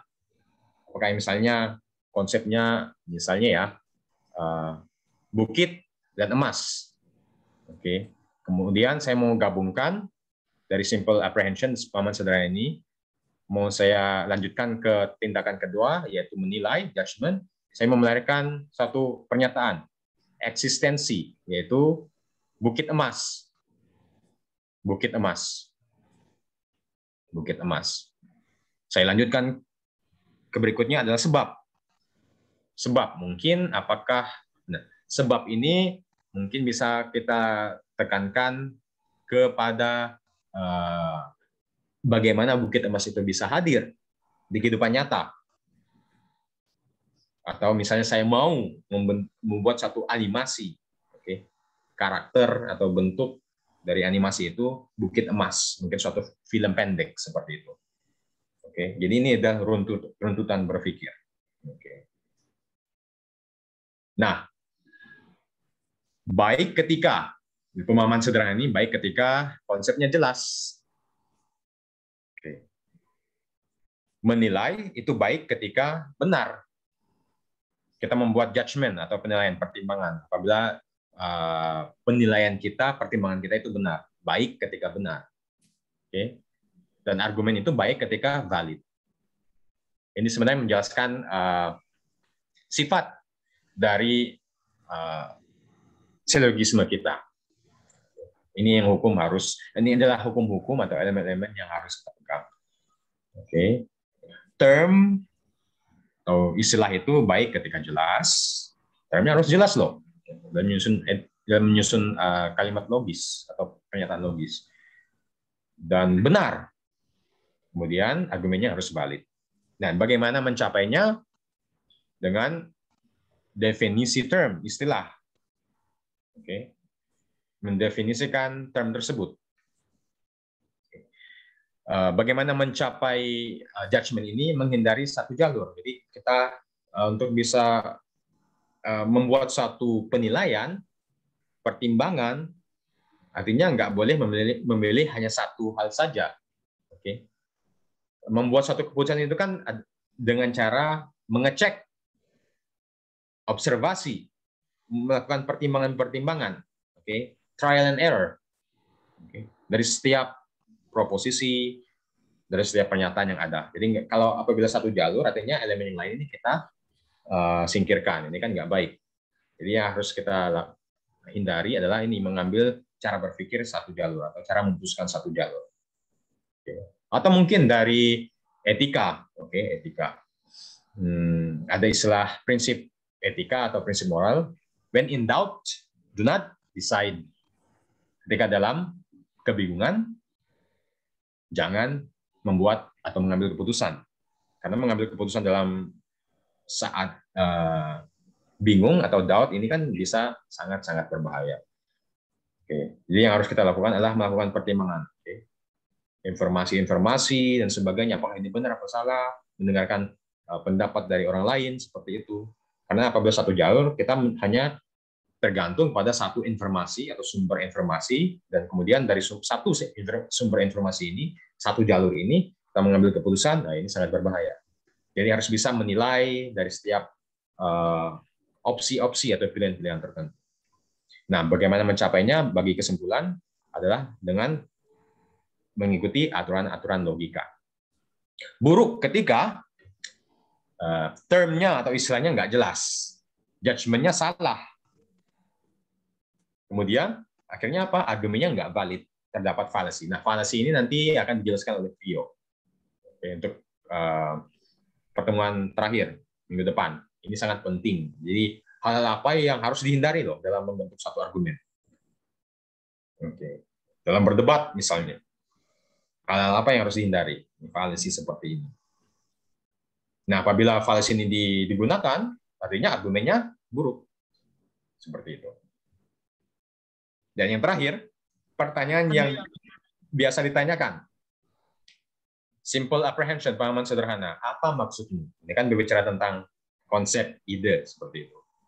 Nah, nanti dalam misalnya teman-teman dalam menganalisa, dalam mengetes, mengecek argumen seseorang, oke, ini yang harus ditanyakan. Apa maksudmu? First step, maksudmu apa? Definisikan termmu, istilahmu. Misalnya, lawan bicara Anda ini menggunakan istilah, misalnya membantu, oke, istilah membantu. Membantu dalam konteks argumenmu ini maksudnya apa?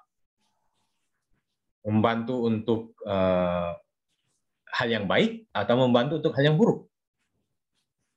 Misalnya kasus Robin Hood. Mungkin apabila kita mengambil suatu premis atau menarik suatu kesimpulan dari premis seperti ini, membantu adalah hal yang baik. Oke. Tapi misalnya kita gunakan dalam konteks Robin Hood, Robin Hood membantu kaum fakir miskin, mereka yang berkekurangan. Tapi pertanyaan adalah maksud membantu ini apakah baik atau buruk? Coba kamu jelaskan. Karena sepertinya dalam konteks Robin Hood membantu mereka yang berkesusahan dengan cara mencuri benda milik orang-orang kaya, sepertinya membantu dengan cara yang seperti ini adalah salah. Jadi nanti dalam kita berargumen dengan lawan bicara kita, ini yang harus kita selalu tanyakan. Maksudmu apa? Term ini, istilah ini, coba kamu jelaskan. Jadi harus ada konsensus antara saya dan lawan bicara saya. Kalau misalnya ada konsensus, sependapat dengan argumen ini, dengan term ini, definisinya, kita bisa lanjut. Kalau definisinya kurang jelas, nah ini bahaya. Jadi continuity, keberlanjutan dari percakapan, ini bisa kacau. Karena kita nggak memiliki konsensus dalam mendefinisikan satu term aja seperti itu. Nah, berikutnya adalah kedua, ini yang harus kita juga tanyakan selain meminta definisi dari term yang digunakan, apa poinmu? What's your point? Nyatakan kesimpulanmu. Oke, misalnya kan dalam membuat suatu argumen itu kan ada tesisnya seperti itu. Tesismu ini apa? Coba kamu jelaskan. What's your point? Maksudmu apa? Dan yang terakhir adalah why? Mengapa? Mengapa kamu membentuk suatu penilaian seperti itu? Oke, jadi pertanyaan-pertanyaan seperti ini teman-teman harus selalu kita tanyakan untuk mendapat validitas. Maksudmu apa? Coba definisikan, jelaskan istilahmu, termmu. Poinmu apa? Kalau misalnya dia nggak bisa menyampaikan kesimpulan dari argumennya, artinya ini ada sesuatu yang kacau. Oke, mungkin premis-premisnya dia ini salah. Terus oke, kamu sudah membentuk satu argumen, coba buktikan, coba jelaskan lebih dalam. 3 pertanyaan ini teman-teman bisa teman-teman gunakan dalam berargumentasi dengan lawan bicara. Oke, nggak harus ditanyakan, tapi bisa dianalisa, observasi. Ketika dia membuat argumen seperti ini, apakah bukti-buktinya sudah solid? Apakah dia sudah memiliki kesimpulan yang solid? Apakah termnya ini sudah jelas? Oke. Nah, terakhir,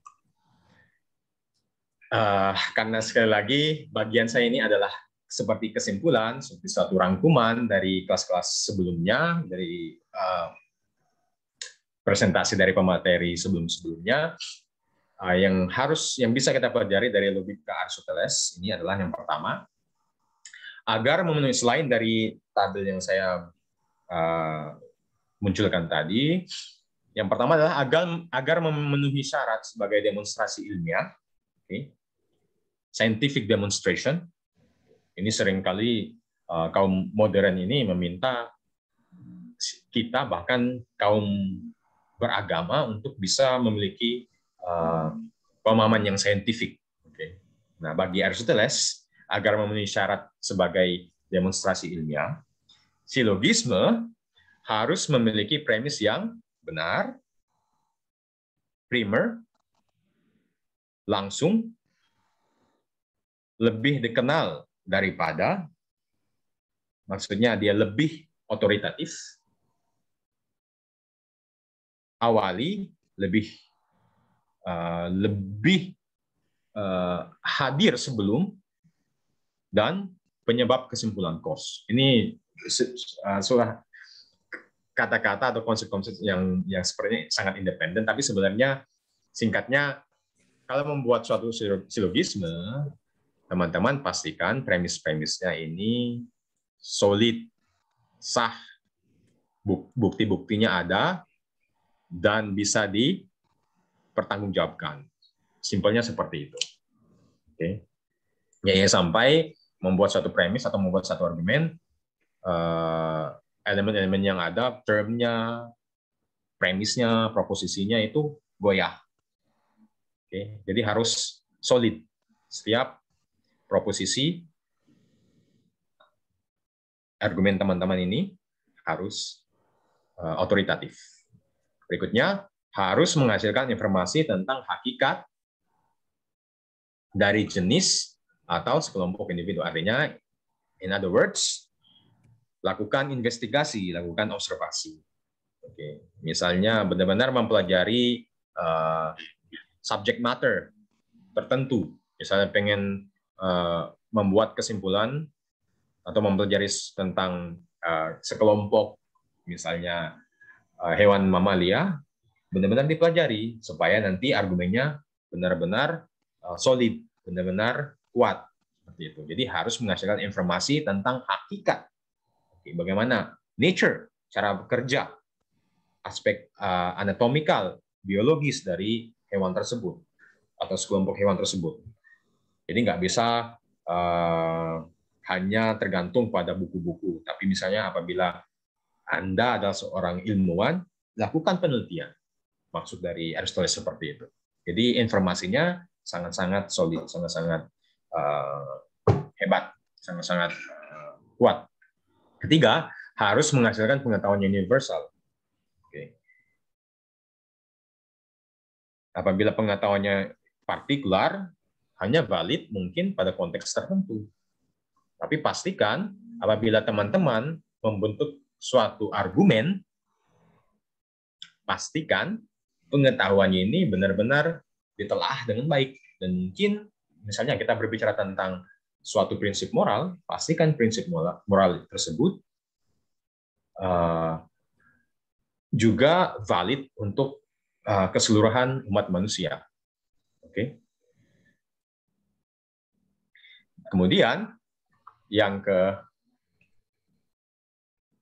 keempat, Aristoteles menerima sebagai aturan umum bahwa kesimpulan dalam suatu argumen tidak bisa lebih otoritatif daripada premis yang mengarah pada kesimpulan tersebut. Artinya apa? Dalam menyusun suatu argumen, silogisme, pastikan setiap premis itu benar-benar mengacu kepada nomor satu. Oke. Kalau premisnya kuat, kesimpulannya pasti kuat. Kalau premisnya benar, tadi dari tabel yang sudah saya tunjukkan, yang warna biru tadi, apabila hal tersebut sudah diperhatikan, nah premisnya pasti kuat. Kemudian kesimpulannya adalah bagian atau hasil dari premis-premis yang kuat tersebut. Dan yang terakhir, ini berarti sekali lagi logikanya Aristoteles ini nggak bisa kita pelajari secara sendiri. Selalu ada keterkaitannya dengan cabang ilmu pengetahuan atau cabang filsafat lainnya.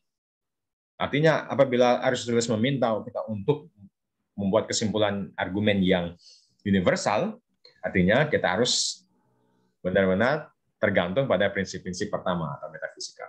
Oke. Jadi harus tahu apa itu yang baik, yang benar, dan yang satu. The true, the good, and the one. Sesuatu yang absolut itu memiliki efek yang sangat-sangat validitasnya sangat-sangat objektif, sangat-sangat nggak bisa dibantahkan.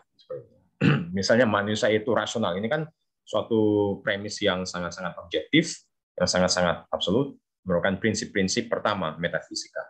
Oke, jadi kedepannya mungkin nggak tahu, atau dalam belajar filsafat harus juga belajar metafisika untuk benar-benar bisa mengenal the first causes, prinsip-prinsip pertama dalam realitas. Kalau metafisikanya kacau, logikanya kacau. Karena metafisika adalah induk dari cabang filsafat lainnya. Oke. Karena metafisika ini bersentuhan dengan realitas. Logika ini menjelaskan runtutan realitas tersebut. Jadi harus dekat juga, pelajari juga metafisika. Oke. Aristoteles juga memiliki karya tentang metafisika. Oke, jadi sekali lagi Bapak Ibu, teman-teman, bagian saya ini hanya sebenarnya suatu rangkuman, kesimpulan, dan ya mungkin sedikit latihan. Tadi terima kasih teman-teman sudah, Bapak Ibu, sudah partisipasi.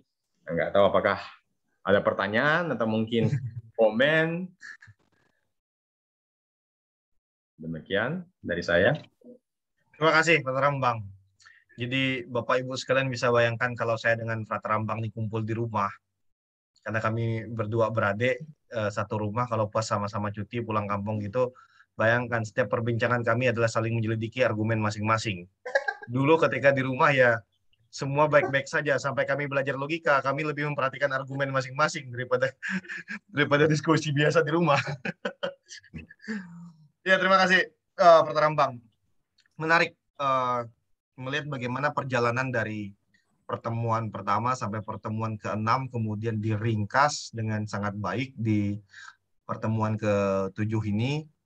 Dan sama seperti yang Bapak Ibu mungkin ingat di pertemuan-pertemuan kita sebelumnya, maksudnya di kelas filsafat teologi Katarina Siena 3 atau 4, saya selalu katakan bahwa kami menyusun kurikulum ini tentu dengan urut-urutan yang disengaja. Artinya dari awal mungkin terpisah nih, seni mengerti sendiri, seni memutuskan sendiri, seni menyimpulkan sendiri. Memang sengaja kami arahkan bahwa pada di level terakhir penyimpulannya pada logika Aristotelian. Saya ingin sekaligus ini sih menyampaikan bahwa ada pertanyaan dari Dinda ini, Terambang. Jadi sebenarnya logika klasik pertemuan 1-6 itu sebenarnya sama atau nggak ada perbedaan dengan logika Aristotelian kah? Ya, betul. Saya tidak perlu ke Terambang dulu. Betul bahwa memang ini dalam satu kerangka yang sama. Di pengantar, kalau ingat, saya sudah mengatakan bahwa sesi untuk logika dalam KFT Katarina Siena kelima ini adalah logika klasik sebenarnya. Kita lebih menekankan pada logika klasik ketimbang logika modern. Saya membuka pertanyaan apapun dari Bapak Ibu sekalian kepada Terambang. Silakan. Jika ada pertanyaan atau tanggapan yang ingin diketahui, please. Ada? Silakan. Silakan, Bapak Ibu sekalian. Jika ada pertanyaan, tadi saya di WA oleh salah seorang peserta, kalau nggak keliru, Dinda, kalau nggak keliru ya, bahwa Dinda atau Linda, saya lupa antara itu, bahwa memang materi hari ini dan hari tentang silogisme kemarin termasuk dalam materi kuliahnya ternyata. Gimana Bapak Ibu? Suster ini lulus nggak Rambang dengan ini tes semua hari ini? Suster. Saya mau tanya, Pak Trio, Ya, gimana Pak Mizan? Please, Pak Mizan. Ya, saya ingin tanya ke Frater Rambang. Tadi kan ada tiga saya sebutnya tiga urutan gitu, Frater. Kan pemahaman sederhana, terus menilai dan menyimpulkan, tiga urutan itu. Nah, saya ingin bertanya, kalau misalnya kita teruskan gitu ya, kita teruskan, karena bidang saya kan harus membuat sebuah benda yang konkret gitu. Jadi ketiga ini menurut saya urutannya sudah sangat bagus gitu ya, sangat bagus, dan ini sangat selaras gitu dengan apa yang ya kalau seniman atau desainer udah sangat selaras lah.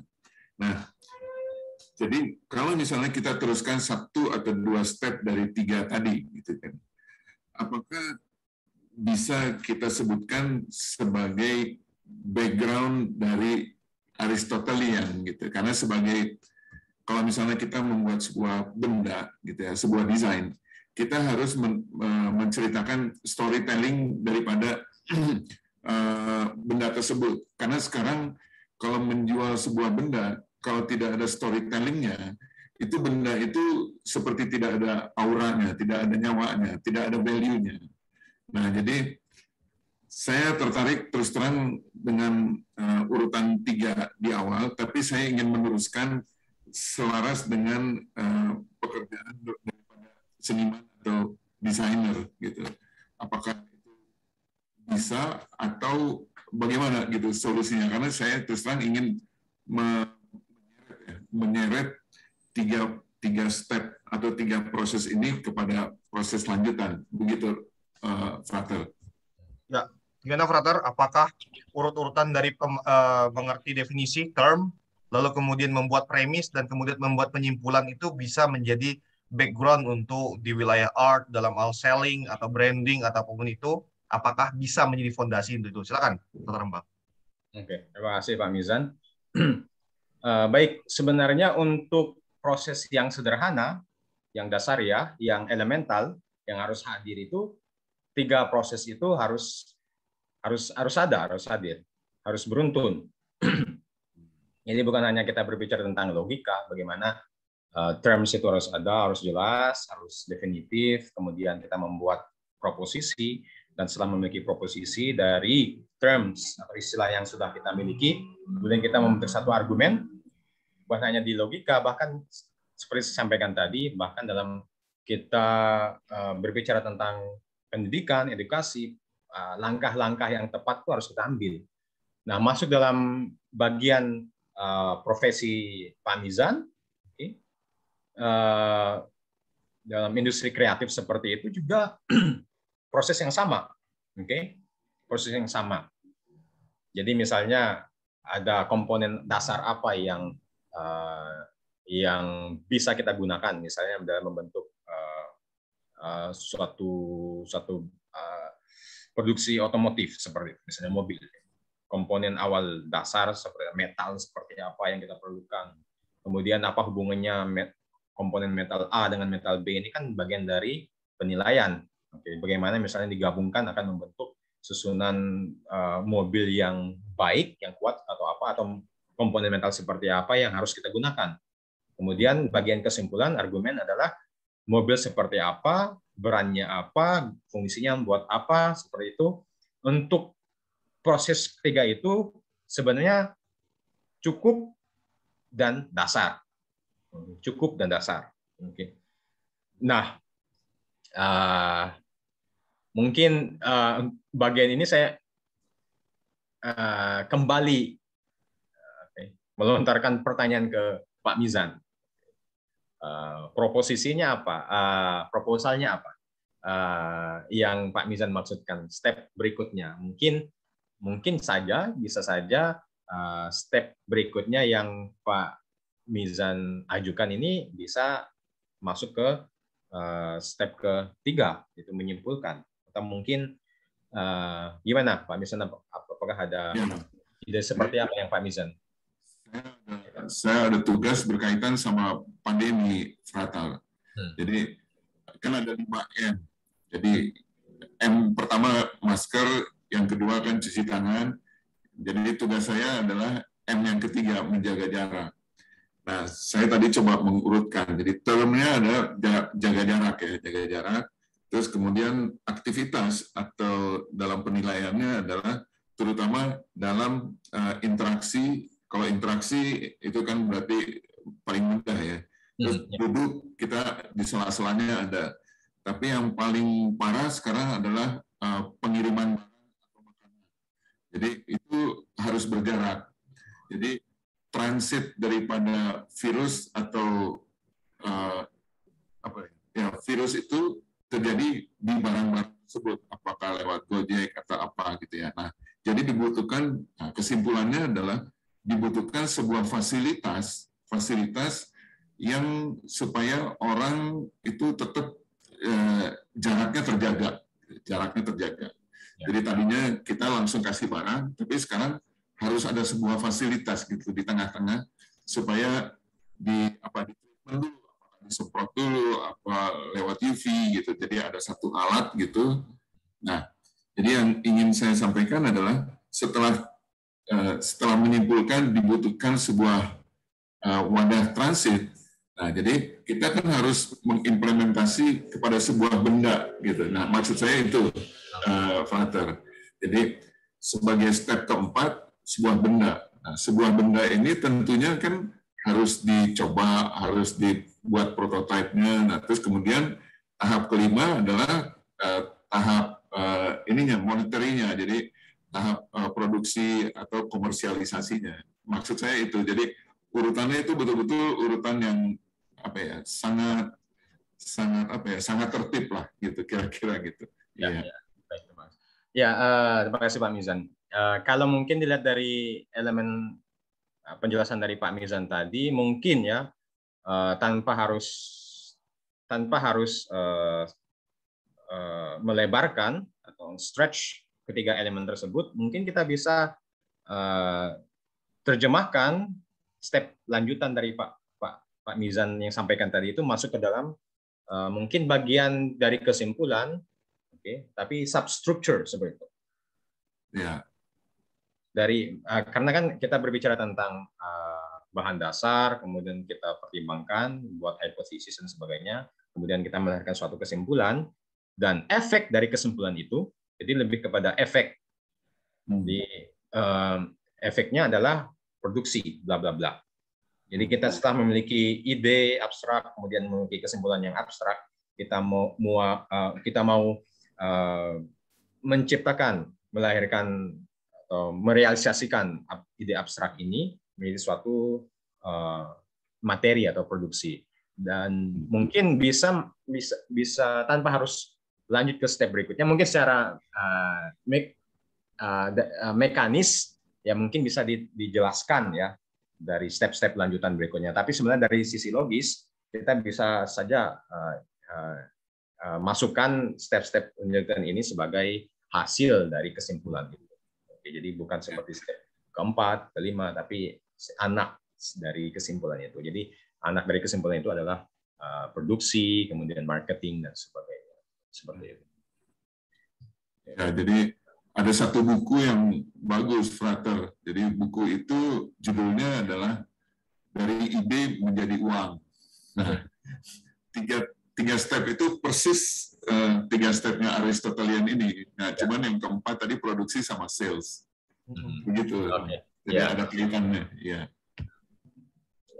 Ya, terima kasih, Frater. Ya, terima kasih, Pak Mizan, Terambang. Ya.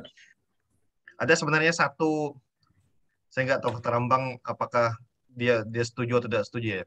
Ada satu sebenarnya konsep logika lain selain logika klasik sama logika modern yang jarang orang, ini masih perdebatan, orang menganggap itu sebagai bagian dari logika atau tidak. Ada satu konsep berpikir yang digunakan oleh Hegel, salah satu filsuf, namanya dialektika. Konsep dialektika itu bagi saya sebenarnya bagian dari logika. Dialektika itu persis seperti yang disampaikan Pak Mizan tadi, ketika ada premis 1, premis 2, kemudian sampai kepada konklusi kesimpulan awal. Kesimpulan awal ini oleh Hegel itu dianggap sebagai sebenarnya premis 1 lagi, Pak. Artinya ketika Pak Mizan mengatakan bahwa ide awal kemudian jadi produk yang Bapak sebutkan tadi. Untuk membuat produk ini mempunyai fungsi lebih, nilai lebih, dia harus dibenturkan dengan masalah satu lagi sehingga dia naik level. Itu yang saya nggak tahu, saya nggak memasukkan dalam kurikulum ini karena agak, saya kira dari Hegel ke Aristoteles agak terlalu jauh ya Rambang ya, Bro ya. Oke. Saya nggak terlalu jauh sekali, tapi sebenarnya itu menarik dipelajari juga itu dialektika Hegel itu sebenarnya. Ya sebenarnya nggak masalah. Poinnya adalah untuk Aristoteles ini benar-benar hanya menyediakan bahan mentah, bahan dasar. Oke, jadi tinggal dikembangkan. Misalnya Hegel tadi berbicara tentang dialektika, jadi tesis, antitesis, kemudian buat tesis, antitesis melahirkan sintesis. Nah, sintesis ini melahirkan tesis baru dan sebagainya. Ini sebenarnya hanya pengembangan dari Aristoteles, betul. Bahan dasar. Jadi, namun sekali lagi bahkan dalam cara berpikir untuk mengenal lebih mengenal go to the basics sebenarnya itu sangat-sangat penting. Oke. Mungkin sebelum kita belajar tentang Hegel dan sebagainya, go to the basics. Karena dengan mengetahui hal yang basics itu fondasi kita jadi solid seperti itu. Dan, melanjutkan percakapan Pak Mizan tadi, sebenarnya there is no problem with it. There's no problem. Jadi mungkin ya mungkin dari framework kerangka logisnya seperti itu. Tapi dalam produksi mekanis dan sebagainya ya mungkin bahasanya ya harus menggunakan step 4, step 5 dan sebagainya. Enggak masalah sebenarnya. Terima kasih Pak Rambang dan Pak Mizan. Ada lagi pertanyaan dari Bapak Ibu sekalian? Pertanyaan atau mungkin ada contoh kasus atau mungkin ada masalah-masalah logika yang harus diselesaikan? Silakan Bapak Ibu. Pak Arthur? Bagaimana Pak Arthur?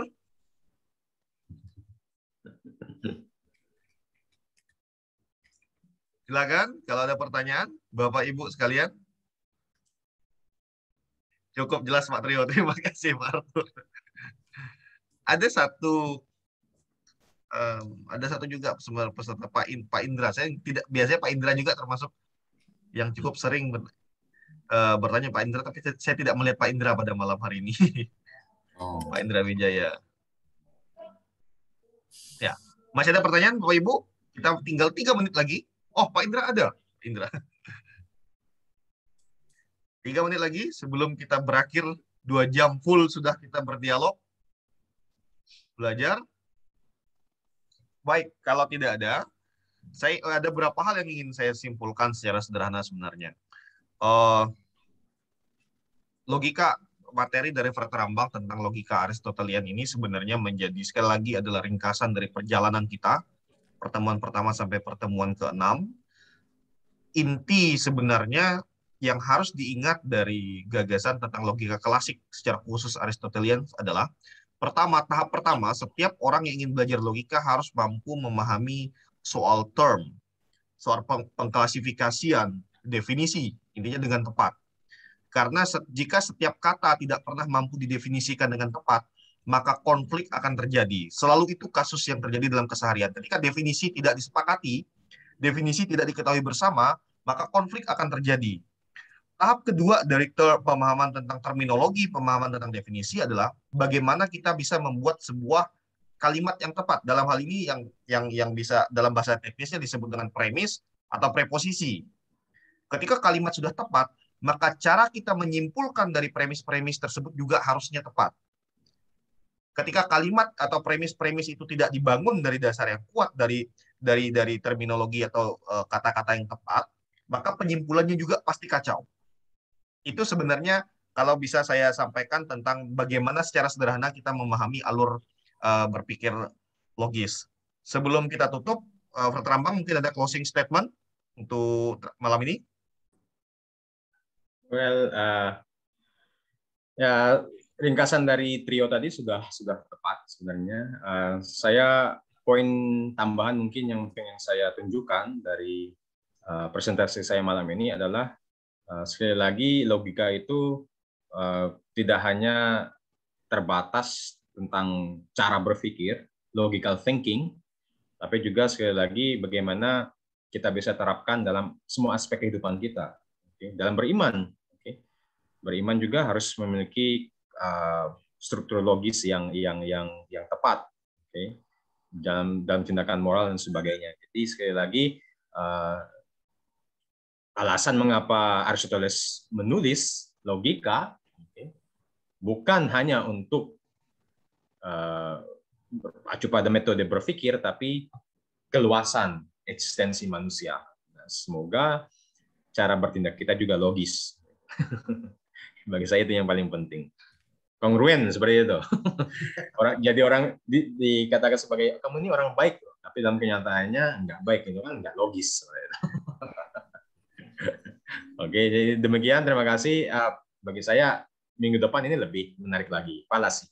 Oke, ini yang langsung tepat. Kita langsung tahu, argumen kamu ini salah ini. Oke, karena kamu menggunakan falasi ini. Nah, jadi semoga pesertanya makin banyak dan juga mungkin bisa menerapkan, karena yang logika awal-awal ini dari 6 pertemuan termasuk saya ini lebih kepada menyusun premis. Nanti yang kedepannya yang bagian trio ini sudah benar-benar argumen. Ini langsung battleground gitu. Battleground. Bukan hanya term, premis, tapi benar-benar the whole argument seperti itu. Jadi, semoga bisa dilihat koneksinya seperti itu. Bapak. Ya, biasanya Rambang perjalanan kelas filsafat itu lancar dari awal sampai akhir, tapi khusus kelas logika ini ada beberapa orang berguguran karena nggak kuat. Ya. It's okay. Karena memang dari awal kami sudah buat disclaimer bahwa nanti Rambang silakan dijawab untuk belajar logika, tentang logika klasik, ada pertanyaan di chat. Sejak awal kami sudah buat disclaimer bahwa pemahaman belajar logika itu kering. Jadi kalau misalnya nggak kuat dengan terminologi, kadang-kadang memang agak berat untuk belajar logika. Tapi it's okay. Ini perjalanan, at least ada beberapa istilah dalam logika yang kita kenal, kita ketahui. Rambang, buku apa yang bisa dipelajari untuk logika? Ini pertanyaan nih. Well, kalau mau yang pasti bahasa Inggris semua nih. Kalau yang mau sulit, nggak tahu ya. Mungkin di internet itu udah available kok. Bukunya Aristoteles bisa langsung aja ke main works, major works-nya Aristoteles. Seperti sudah saya tunjukkan tadi, categories, interpretations, topics, analytics posteriori, analytics bla bla bla. Terus, tapi misalnya pengen belajar tentang logika lebih kepada mungkin dari pendekatannya dari komentatornya Aristoteles, mungkin saya nggak tahu, mungkin saya bisa bagikan share ke trio, tapi yang saya punya ini bahasa Inggris semua sih. Misalnya bisa search di internet atau bisa di download, sebenarnya banyak, introduction to logic dan sebagainya, itu banyak sekali, banyak penulis yang menulis tentang logika seperti itu. Tapi ya paling nggak misalnya pengen langsung terjun ke karyanya Aristoteles, tadi categories, itu topics dan sebagainya. Karena nanti saya sharekan slide saya ke trio, mungkin bisa dijadikan referensi. Tapi menurut saya untuk bagian awal, teman-teman Bapak Ibu mulai saja mungkin hal yang simple sederhana, introduction to logic.